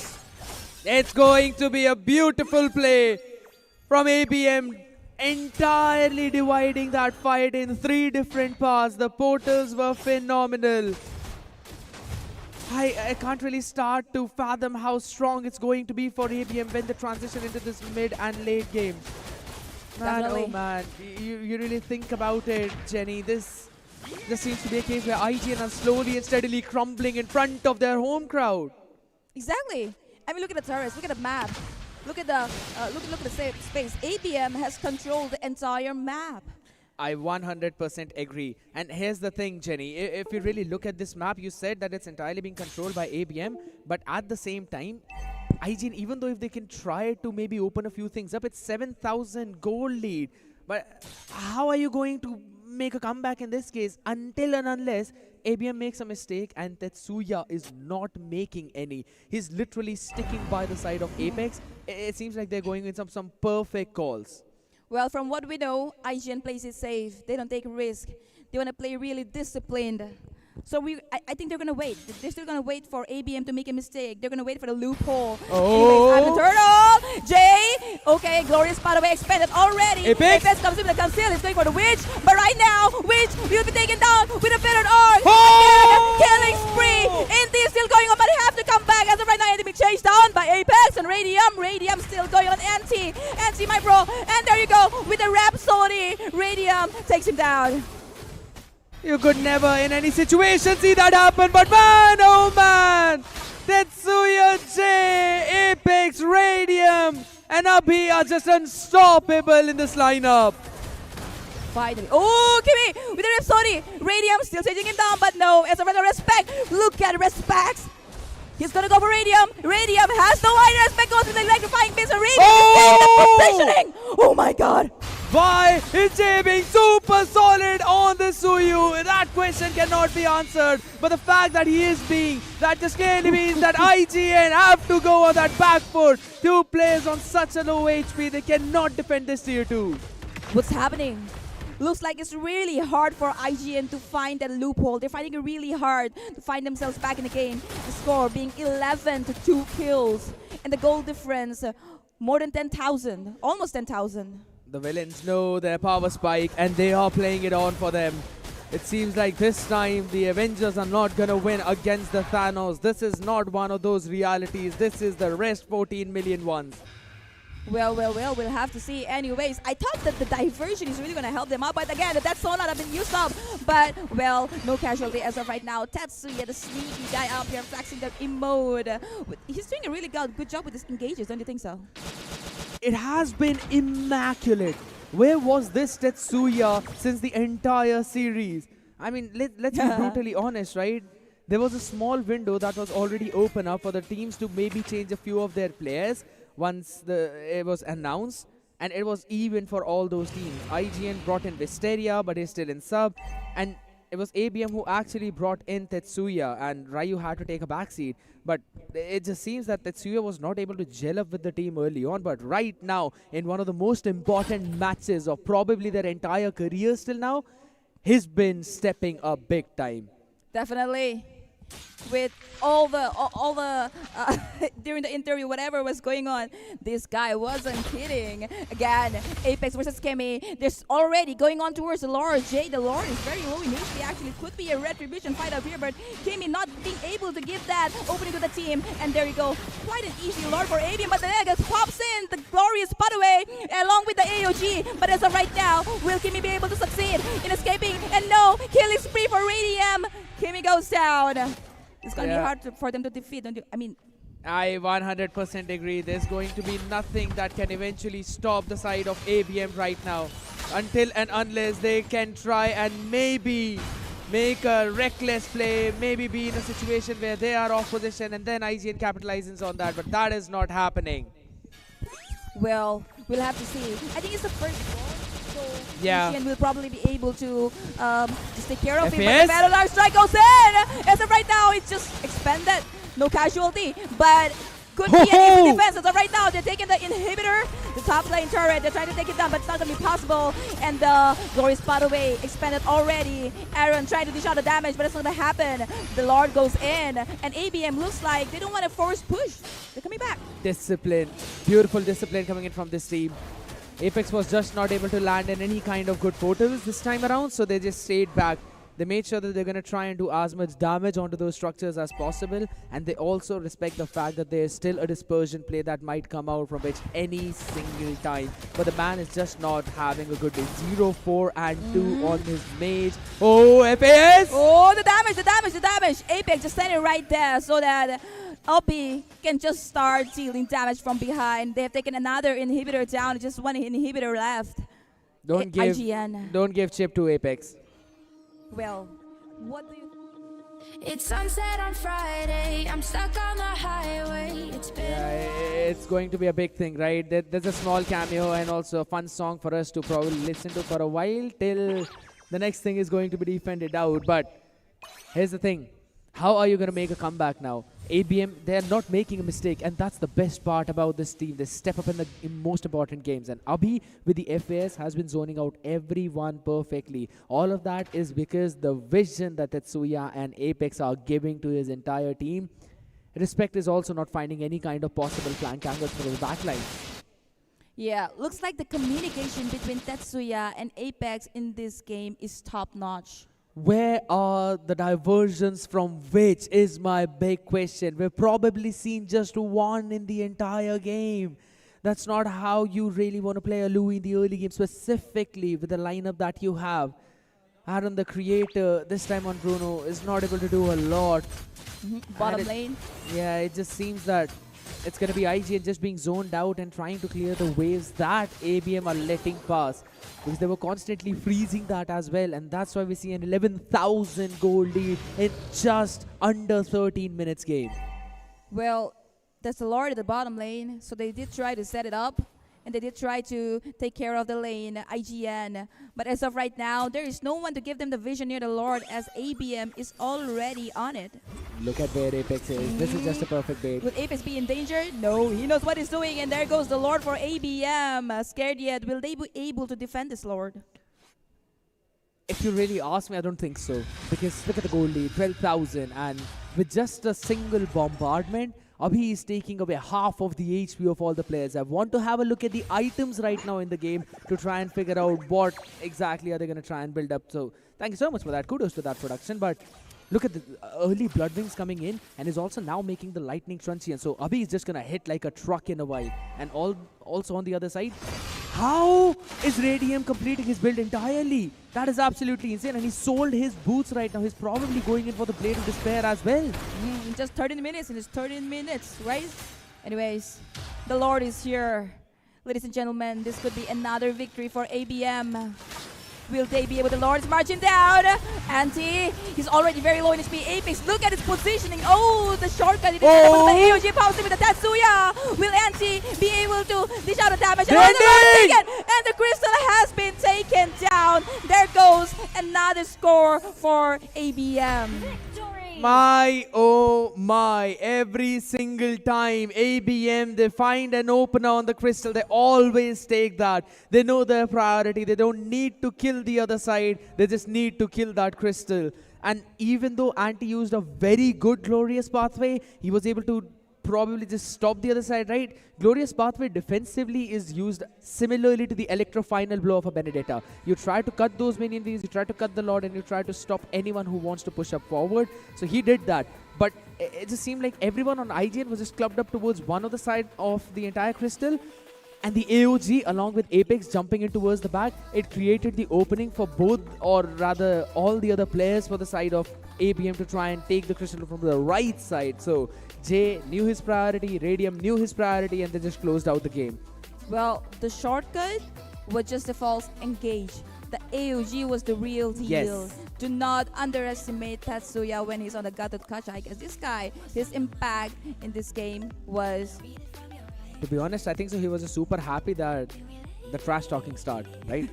Because now Tetsuya has finally went into that zone where he's like, all right, you know, now I'm going to show you what I was saving for the entire tournament. Again, these guys are just some tricksters, man. They always have those new gadgets and they bring it out from their 3D pocket that you can never really anticipate. Well, normally what happens is I see in the late game... The moment that ABM have been winning, they have silenced the entire crowd. I know I'll be getting a bit of a hate out there, but it seems like ABM is really the Pat Cummins and we are reliving the previous World Cup that we have still. The wounds of in our heart.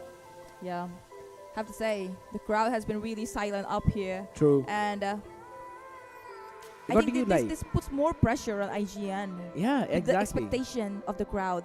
Because guess what? Whenever IGN was getting any kind of kill, that's when the crowd was hyping them up. So it would help them out. But those constant over-aggressive gameplays is what has led them to their own downfall now. 2 games in a row for the game 2 and game 3. They forgot their entire macro. They did not care about the structures, and that was the main problem that came in. Even the first game itself, I'll have to say, there were so many moments when IGN was just overextending, trying to go in for some fights that were not really necessary, and that created an opening for ABM to take that goal lead back. But that has not been happening with ABM, right? You saw them going for that early snowball. They got 2,000, 3,000 goal lead, and then they made a humongous, you could say, snowball effect in their favor where they had a 13,000 goal lead in around 14 minutes or something like that. So that's a big thing, big understanding of how discipline works in the game itself. And I'll have to say, with the way how Apex is drafting, this man spends nights, and I'll have to say nights and hours on every single draft. And it is proving him. That's the reason why he's one of the top players in India. If anything, you know, I'll be saying something controversial, people. And I think so I'll have to say, if ABM wins this series, I will call Apex the greatest player of the Indian subcontinent. I'll have those bans. You have to stick to the ones like the Fred Rain. You have to stick to the ones that kind of declines the hero pool of Apex. You can't let that Mathilda go. But since it's going to be the first pick for IGN, they might want to prioritize that. Maybe this could be a Granger ban. Okay. And it's a Fredrin followed by a Granger. They should be banning the Granger, but could also be a Gatot Kacha. Nah, that was a Hilda ban. Well, born by I think we'll have to That's a wait and Zushin see. ban. It's a Zushin ban? Yeah, that a Hilda and a Zushin ban right now. I think so they want to try and prioritize the Granger for Aaron the Creator. They're gonna wait. They're gonna wait. Not too early. Anyways, Fanny, as always, the permanent ban. Make some prediction. They'll have to wait and see, right? I mean, Apex, the man out there, the man with the brains, who cooks a lot of that stuff up. I don't know if he's listening to me or not, but yeah, we'll just have to wait and see. While IGN on the other side, they're just sitting all together, focused on, logged in. Now, this is what LAN brings on the table. You can really sit together, do that communication, bring in all the thoughts, pull it in, and then finally figure out what's the best ban and the best pick in that case. But what is it going to be? Let me listen. Always on the way. That's a Matilda. That's a Matilda. Always on the way and always on the way of that banning place. Well, you know what else LAN brings in? That is pressure from the crowd. And that is on IGN right now. The support they have here is insane. And if they fail to win this match, if they fail to win this series, the fans are going to be really disappointed. True, and we were talking about the Granger. ABM understands how solid it is into that gold lane, counters Bruno really well, but is it going to be a Bruno first pick or a Suyu first pick? That's the biggest idea. Every single game Jay has picked up a Suyu. He has just outclassed everyone on the side of IGN. He's super solid onto those objectives. I think so you should deny a Suyu. I feel like they're really comfortable with the Bruno, even though in the last match and in the previous one, it didn't really, he couldn't really stand out, right? But even after that, I think they might prioritize a Bruno. Also, Witch's Novaria is still open, but I think it's a little too early to flex Novaria. Time to take the field. Way too early. Your team is All right, that's going to be a Bruno. You called for it. A Bruno too solid to be given up. I think so. A Gadot and a Suyu is a very nice pick in this case. They pick up the chip yet again. You have to deny a Gadot in this case, IGN. They have to steal it away from ABM. Otherwise, they're going to have to see all the things that happened in the previous one more time. Apex is just going to open up the map, and then Tetsuya on that Gadot is just going to jump in. Or rather, they can just try and bait that entire composition and pick something up that can actually break through those backlines. But how are you going to do that until and unless you pick up an assassin? Well, if ABM gets their hands on Gadot Kacha, it'll just be action replay from the last game. So I do believe that IGN will be prioritizing the Gadot Kacha from the side of Anti. But as of right now, we'll have to wait and see. That AOG did come in handy a lot. So it'll be wise if IGN steals it away. Also, Valentina is still open, and that's going to be a Sicilian and an Alpha on the jungle. I understand the Sicilian denial. All right, Abhi really likes to pick that. And he's also doing really solid onto that Sicilian. So you have the Alpha. If you pick up a Gadot right now, I think so that either ways your draft is revealed, right? You've got the roamer, you've got the jungle, maybe just lock in the mage in the form of Farsa to try and go.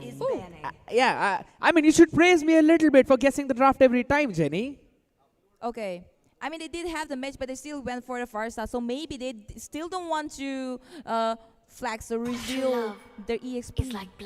The most important idea behind this is a Farsa just outranges a Sicilian. So even if a Sicilian can try and land in those segment claws, he has to be in the kill range of a Suyu. And there's a chip. Apex is always jumping on Witch. In the previous entire game, he was on top of Louis. So that's why you pick up an early Farsa to make sure you zone out both Aaron and Witch from those team fights. Respect has to position himself so far ahead that his frontline and backline is going to be entirely disoriented. For Tetsuya. Yeah, exactly. You ban out the Gadot Kacha. It was understandable. It's not going to go through this one picking phase itself. So, because again, it's ABM who have the first pick. Well, and that's going to be a glue. They are really cutting down the options in the EXP from the both sides. Glue counters the Farsa perfectly with constantly those slams and grab. So I love the glue ban coming in. ABM just know what they are trying to do. Like you said, this man spent nights on cracking the drafts. True. So I guess the efforts are really paying off. Anyways, scared yet. Is that so you're going to go with Echo or Phobius? They should really go with the Hilda at this point, I'm saying. But since it's already banned out, I think so you're going to probably try and put a Phobius in the hands of this man. But the main problem with the Phobius is that Apex has to play far forward. You'd really have to play so far back. So they ban out the Hylos. It's absolutely fine. I think so. ABM are super happy because they were like, they didn't even want to pick a Hylos in either ways. Seems like Apex has predicted the entire draft, but now they're going to try and focus down as to what they really need to do in this one. I want to see what's going to be this next pick. For the gold, they can take the Beatrix, but that's a show for Tetsuya. You called for it, Jenny, and that's the big boy, the Kung Fu guy. He's going to be kicking out those people, either Witch or Aaron, or it's going to be a Purifier from both of them, which will eventually help Apex to try and go in for those portal plays. Well, the legendary Cho, with all the memes in the community, what else do we have to say? Anyways. I'm not talking about the Angela. Okay. We still have to see. Oh, it's going to be a Phobia with Anti this time, and Kimmy is gonna go for the Thai grills. We see a lot of implosion as of right now. Well, they already have the Farsa, so there will not be any Valentina. We still have to go for a goal laner. Beatrix. Radium. Is it gonna be a Moskov? It's a Beatrix. It has to be a Beatrix at this point. Magic is my life. Oh, wait. Hey, yo, hold on. Radium pulling off the Harith after such a long time. The man is just catching everyone by surprise. I really want to see how he's going to handle through all of the CC of Kimmy and Anti on the other side along with respect. But it seems that it really can work. But here's the win condition, Jenny. Tetsuya either needs to pick Kimmy first off so that Kimmy cannot re-engage with those implosions, or you just basically take out Witch and Aaron from their own positioning and bring them to your own team. There's no other thing that Tetsuya plays this one, and he is the pivot. He's the most important person for this game, and I really hope they are listening to me, because IGN with this Tigreal has almost countered the entire composition of ABM. If he lands in a good implosion at those portals, it's going to be an IGN game, and their win condition is the most important one, ladies and gentlemen, because this could be the potentially last game of the Northeast Cup Season 1. ABM in this grand finals on the series and the championship point, while IGN are chasing with just one win in their bag. Can they force a game number 5 is the big question. Well, definitely is. Meanwhile, Kimmy taking a lot of damage. I can already see the crowd cheering in for IGN. It seems like you're lacking the support, people. Cheer them out loud! IGN really needs all the crowds, all the support they could get as of right now. This could be the last game if they does not manage to win this one. As of right now, Tatsuya already on the orange buff, trying to distract Respect, trying to delay his farm. They're already aggressive. That's how you really want to play, but here we go. Well, could be a first blood, Anti, but they do not have the resources as of right now to take the first blood on Anti, because Phobias is tanky as well. Yeah, he indeed is tanky, but a good discipline coming in from ABM, understanding that they don't really need to force in those fights. They can eventually just go poke out and stay back, but a good rotation from Apex, because normally a Phobia should win the lane, but now Tetsuya is just going to zone out Anti, and I'll have to say Tetsuya is doing a phenomenal job in the previous 2 games. As of right now, he's in the mid lane. It's Kimmy trying to defend against those minions, while there's a potential gang happening in the top lane. Probably Respect is being forced to go back by Apex, while they're still trying to take down Aaron. They're waiting for it. They're trying to ambush him probably, but Apex taking a lot of damage from Witch. Just Respect. There could be a first blood, and Apex goes the first blood from the side of ABM yet again picking off Respect on that alpha. You really need that early game snowball, Jenny, but you don't really have it. And Kimmy, he seems to be in an awkward position.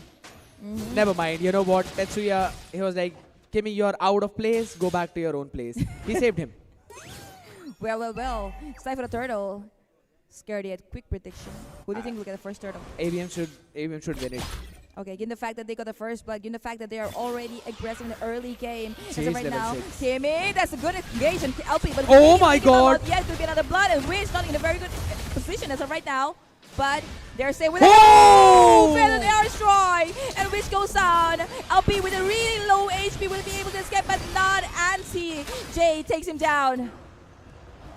What a solid approach coming in from ABM. First of all, yes, it was Kimmy who went in for that engage, but Apex quickly jumped in. Hold on. Ooh. All right. Aaron, the creator. They're trying to gank the goal lane, because Aaron, if he gets the farm, Buna could be insane. He could be melting them all down. But the turtle, like you said, ABM is a turtle. There was absolutely no problem there. The engage was a forced one and a good zone coming in with a feathered airstrike to try and help Radium get a bit of that extra gold onto that Harith. But Apex is just being chunked out, but he does not care, because he's a chip. You know, after a while, he's just going to literally eat those chips and get his all HP back. And he's playing super smart, yet again, being on toes. If you really need to stop ABM, you have to stop Apex from doing his own things. And I really want Kimmy to try and just poke him a bit so that his HP does not increase so very quickly, but he's almost out there, full in the HP. Yeah, it's fun to watch Apex and Kimmy both trying to give vision to each other's team, right? And they're just ending up showing emotes to each other. Yeah, true. Apex is constantly emoting, and guess what? The Layla emotes are the best emotes, I'll have to say. There's no doubt about that. But the longer this game goes, the stronger ABM will become. They have got the Farsa, they have got the Harith, who are going to scale up really well. First one into the mid to late game, the second one into that early to mid game. So even if there's a Bruno in Aaron's hand, until and unless respect starts to snowball, it's not going to be useful at all, because Witch is still going 0-1 and 0-1. Hold on towards bottom. With the way of the dragon, but Tetsuya not giving up. He's trying to be tanky, but he will not be able to sustain that much damage. And finally, Anti Try goes the down. strike. Oh my goodness, Witch! Strike, Witch! Almost out of surviving. range. Yeah, he just went in out of range, but at the same time, he was almost going to be picked off there. That's a bit too difficult to be in, because you now are being zoned out, and Kimmy is not the best position out there. Well, Kimmy and Apex, they're just poking each other I constantly, right? And the moment any of the teams falls for it, it's going to be a disaster. We can see a lot of casualties. They're just waiting for each other to make a mistake. And as of right now, looks like IGN is the one who's making the mistakes. APS comes in on towards the top. Kimmy, he needs to run away. He's super low and gets obliterated. And at the same time, Apex just opens up the portal and will eventually bring his entire team over the turtle. That's another free turtle coming in, Jenny. And I think so, ABM yet again, 4,800 gold lead. It's going to be super fun for them, but Apex... Yeah, he's gonna get away. He's gonna get away. He had this flicker, he had the shield, he had his passive, he had everything. Meanwhile, they got a turtle and now they're looking for a fight. Jay trying to chase him down, but as of right now, Respect and Creator, Aaron the Creator, they don't want to look for a fight. They are playing it really safe as they can, as they've already given them 5 kills away. Creators' creations are being destroyed by the dark villains themselves off the mainland, and it seems they slowly and steadily are moving forward for the big win. Bad and bad! Kimmy will be in trouble, I suppose, but Kimmy, no, Apex is gonna be there and take it. Finally, this guy's been taking it. But meanwhile, ABM comes in for the support. Radium, not in a very good position, but still dealing a lot of damage. He's gonna shield back in. But he manages to take him down. And Tetsuya will be with the appraisers with hold on. Suyu comes in and Anti still fighting for his life. Anti versus Tetsuya. Tetsuya is definitely gonna take him down. ABM yet again trading blows, going back and forth, but Jay with his impeccable timing in those fights lands in at last, goes in for the cleanup, and that's exactly what you expect from an assassin. Jay has been phenomenal in these fights, and man, oh man, ABM are just being unstoppable. Another portal! Shortcut! Destroyed Aaron the Creator right off the bat, and TA2 will fall from over the top. ABM are stepping up slowly and steadily. This generation is becoming absolutely unstoppable as Kimmy will fall in the mid lane. And Respect goes in. Could be a trade. Yeah, they finally made a trade. The point is that this was a big shutdown on Jay, by the way. 4-0 and 4 he was, but now he's 4-1 and 4. That means a good amount of bounty gold being brought back. So ABM's lead, which could have snowballed to 6,000-7,000, has been brought back to 4,900. Was this a mistake not banning away the chip? Could very well be that possibility. And also, letting Jay pick Suyu. You can't do that in this entire series. He's constantly shown you why he's super solid with those assassins. And the man is just not stopping. Plus, Radium is also super comfortable onto that Harith. They've got a good mix of that physical damage from Jay and a solid burst of magic damage from Farsa and Harith. And this mid-game, this should be the, you could say, the final nail in the coffin for IGN. Until and unless ABM makes a mistake, I don't see IGN winning. I can see Tetsuya trying to make an engage over Kimmy already. The turtle, it's going to be a third easy turtle for ABM. The only good thing... Wait, hold on. Yeah, he's Wait, having the dragon. fun. Not yet. Okay, Oh. Tetsuya might be trying to overachieve up there. And Tetsuya goes down. that was kind of a mistake. He just kind of flexed in a bit too hard there. So probably he's getting an earful from Jay as well as Radium. But I don't think so that's going to matter them a lot. Either ways, they've got a 5,200 gold lead. And Tetsuya, he was 1-0 and 6. So not a lot of kills. But at the... Oh! There we go, Abhi. Finally catching one more. And at the same time, this is just getting more and more difficult. This has been one of the greatest gameplays of ABM, probably in their entire career. Definitely. I mean, IGN, they looked really confident. They broke their banana in the stage. Yeah. And yet, they have one score with them. They got to do a lot to make a comeback in this game. Look at the score. Look at the goal difference. Oh, there's going to be another FAS over towards the mid, zoning out too. And that's the tier 2 now, which could eventually fall Jenny, though there's only 45 more seconds for the Lord. IGN are just being caught up in their bases. It seems like the brightest stars of Northeast is slowly and steadily dimming out. Maybe they're just not cut out enough to stand against the black holes out there who are just taking and sucking the life away out of them. ABM might be the team to win the Northeast Cup because they look in the prime position for that. Well, ABM is just waiting for the Lord. They are just around the map. They're around the Lord. They did not lose. Okay, they lost one tower, but they got almost all the neutral objectives. They have barely made any mistakes. In just 5 seconds, we'll have the Lord. The Feather Out Strike been spammed. Yeah, eventually. It's just trying to zone them out, though. But the question is, when will Tetsuya go in for which kind of engage? They're just trying to hold it down as Jay will solo take the Lord. The entire team of ABM is just moving together, clearing out the structures. Now only the mid-tier 2 stands, so there's no way for IGN to move at any place around the map. This just seems absolutely impeccable. ABM 7,000 gold lead. Surely they're not going to throw it from this point, right? Yeah. Will this be an easy Lord for ABM like the 3 turtles previously? We'll have to see, because if they do let this Lord go away to the hands of ABM, could be even more tougher. And there you go. An easy Lord for ABM, scared yet. IGN, will they be able to defend it? It just seems to be the case that I don't really see IGN defending this one at all. Until and unless Witch is just able to clear out those waves. I want to have a quick look at the itemizations right now to see what items these players have built. Does Sicilian have enough damage? Do they have the glowing wand? The Wishing Lantern has been just picked up and along with the glowing wand, but these are the only 2 items. There's only Berserker's Fury and a Hearthclaw, not even a Sea Halberd. That's a big problem. Aaron the Creator completes his boots, but look at Farsa already having the Lightning Truncheon, the Blood Wings. I'm just seeing a couple of bombardments and the deletion of Aaron. Look at their positioning. Well, that was the strategy. You don't want to let a Sicilian and the Bruno farm up. You go aggressive and you end it early as possible. Meanwhile, the Lord is marching for the top lane.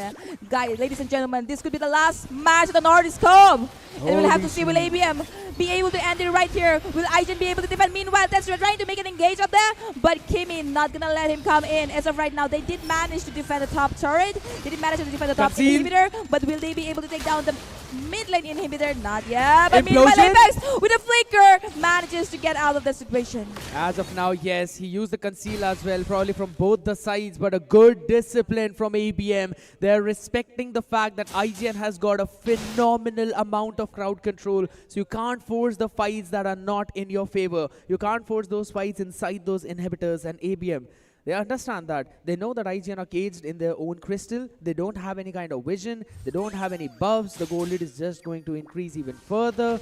And they are freezing the minion waves. ABM are super solid in their macro. The bottom is frozen. Mid is frozen. Top will be frozen in a while. No mega minion waves. That means the waves will not automatically push. And ABM are positioned in a way that every single time, if IGN try to open the map, they will be demolished. Yeah.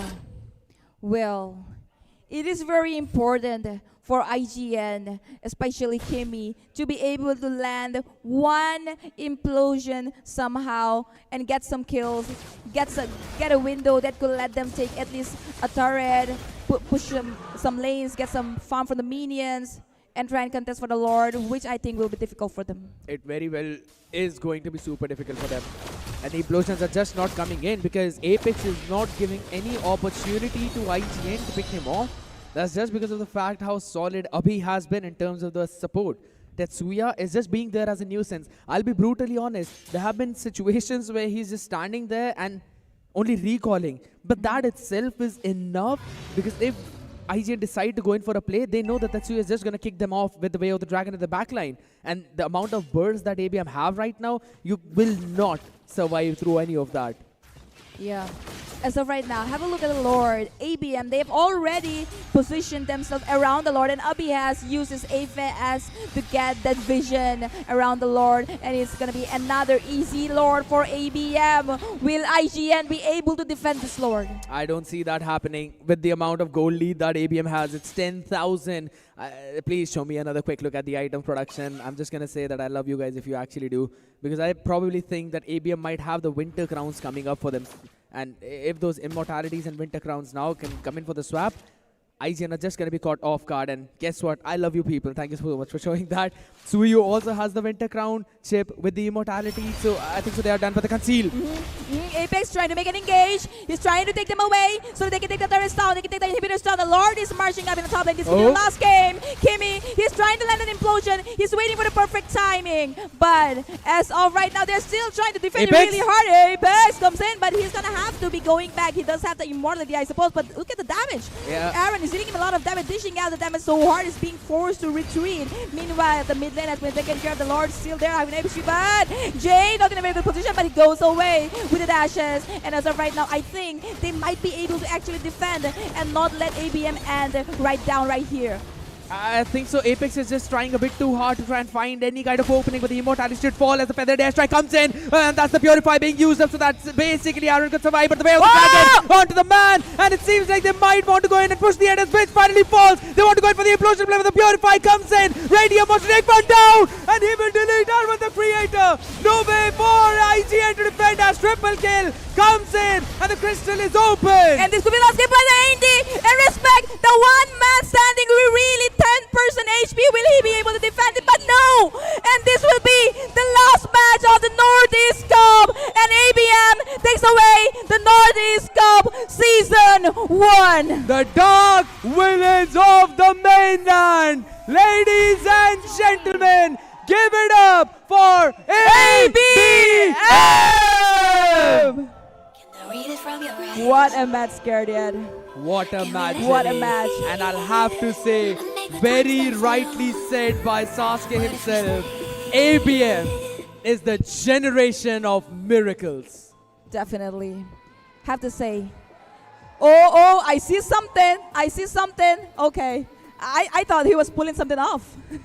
Probably his layover shirt.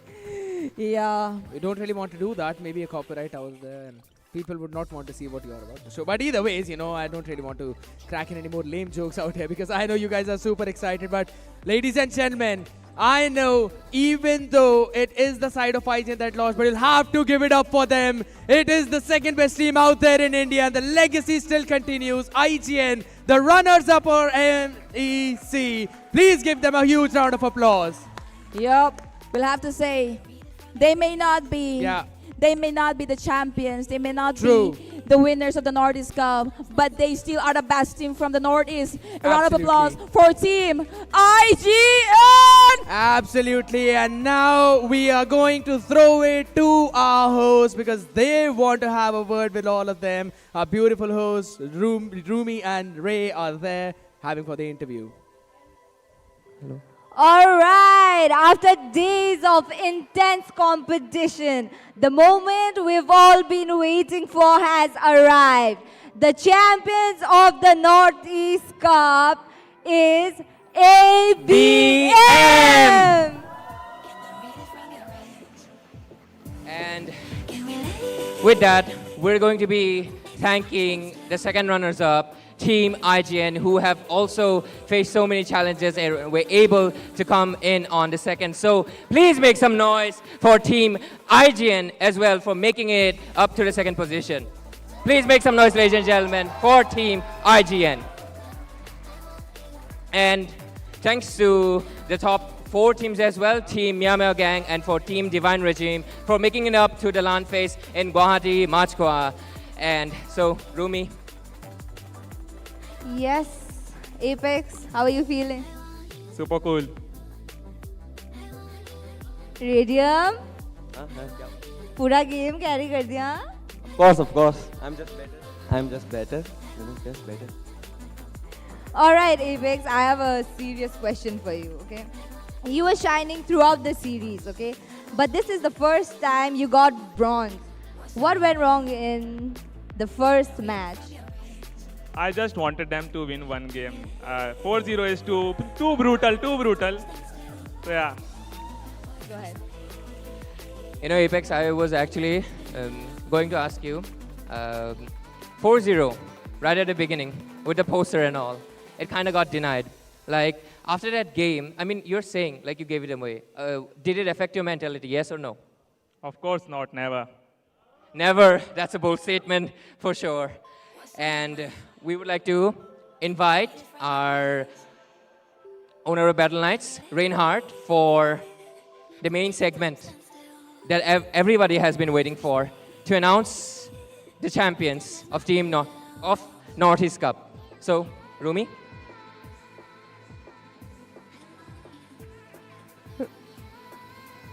Dance? No. Oh, yeah, Rumi. Yes, Rumi. yes, I did say that I would dance if ABM wins. I'm safe. But not right now. Let's finish this off, then I will dance.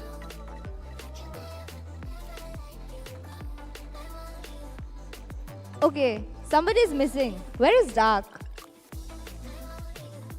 Where's Dark? Hello, Dark. Can you come on stage?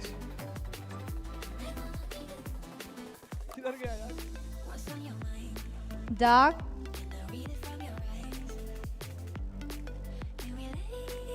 It's very bright, I can't see dark. Maybe turn off the lights. It might appear. Okay, Reinhardt, can we have you on stage? Okay, Dark is here.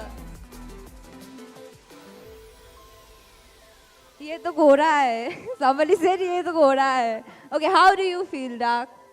Nice. Just nice? Don't you feel proud that your team won the Northeast Cup? Yeah, I feel good. I don't have words, man. I'm excited. Okay. All right, all right. Ladies and gentlemen, Apex wants to say something. He just came into my ear and he said he wants to say something. So, Apex, what do you have to say? Alright, I want to thank few teams which helped us in the scrims during NEC. The first team is LCF and the second is DS. Huge shout out to them for helping us throughout the scrims and throughout trying out new strategies. Thank you so much, DS and LCF. And also, Dark has been a... And also, Ryu is missing. He have put a great efforts in the team to reach here. So, huge shout out to Ryu also. And Dark also, he is a substitute, our substitute. And last but not the least, thank you, coach. Hey, yo, you're missing something, my man. You're missing in terms of... Go ahead. Mentality and flexibility. There is none. All right, can we have Reinhardt on stage? Reinhardt, come into the stage. Oh my God, guys. Just look at that. Oh. Ladies and gentlemen, make some noise. Because right now, we're announcing the champions for the Northeast Cup. And it's team ABM. So, guys, you've worked hard for it. And now, the reward is here. The trophy that you've been waiting for. And Reinhardt and everyone, go ahead and pick up what's yours. Ladies and gentlemen, make some noise for Team ABM as they gain what they've worked hard for, their trophy. Come on, make some noise for ABM! They're the champions. They're the ones who rose above all.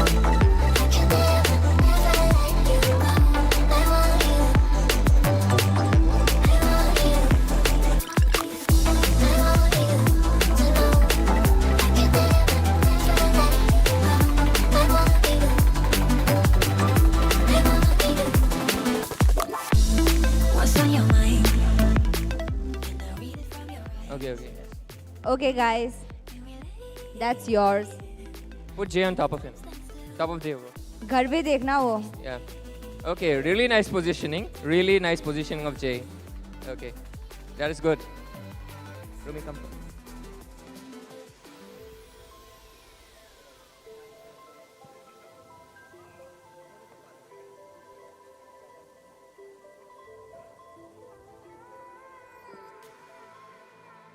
All right, Radio. How's the crowd feeling? Like, how many ABM supporters are here? Please make some noise. I want to hear how many of you are supporting ABM. Okay, that's a lot of people. All right, all right. दूसरा जी भी खुश है. अच्छा जी finally खुश हो चुका है. Okay, he was angry till yesterday. No wonder. Photo उठा लो. All right.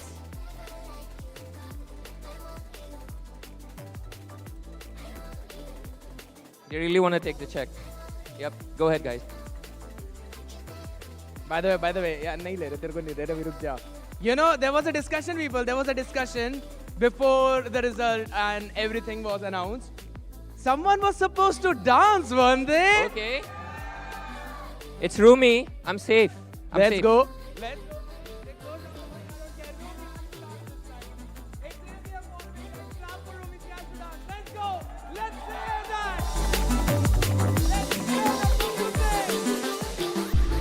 What's on your mind? Can I read it from your eyes? Can we leave and make the time stand still? What if we stay? Pretend there's nothing else.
What's on your mind? Can I read it from your eyes? Can we leave and make the time stand still? What if we stay? It's sunset on Friday. I'm stuck on the highway. It's been a while. I'm late to the party. You already started the sparkling wine. I need to find a spark to keep me from the dark. I'm looking for a fire start tonight to light me up all around. 'Cause you're the only one I'm thinking of. Don't let me burn to the ground. I wasted time. These city lights, still I can't get you out my mind. I need a fire start tonight. I'm looking for a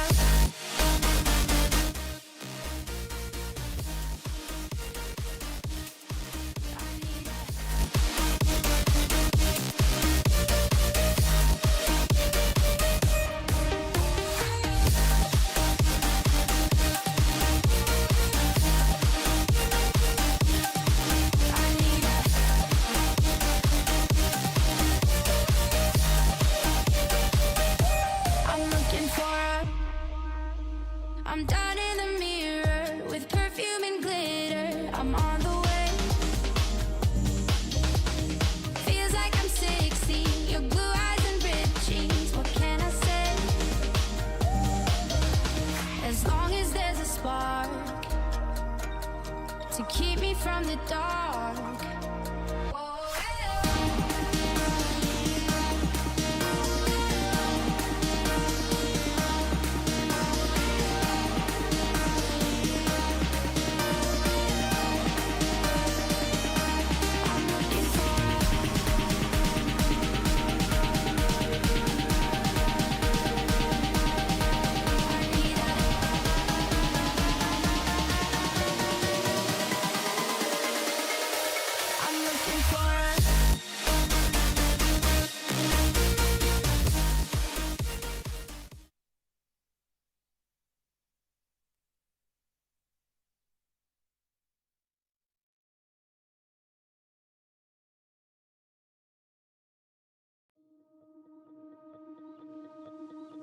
It's sunset on Friday, I'm stuck on the highway. It's been a while.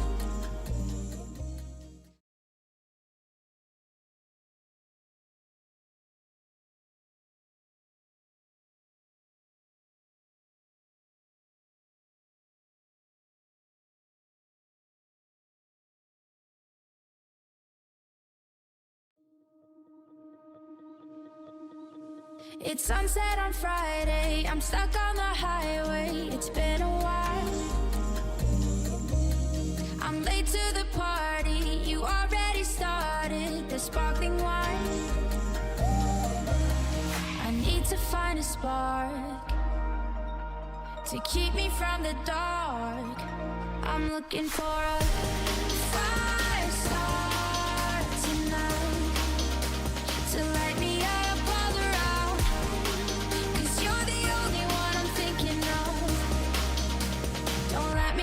To the ground, I wasted time. These city lights, still I can't get you out my mind. I need a fire star tonight. I'm looking for a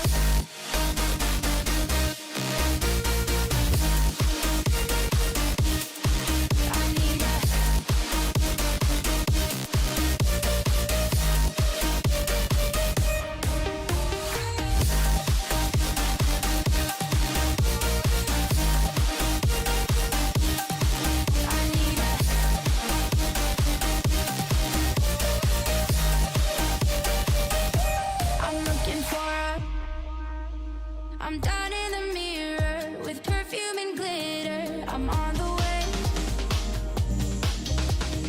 Feels like I'm 16. Your blue eyes and ripped jeans. What can I say?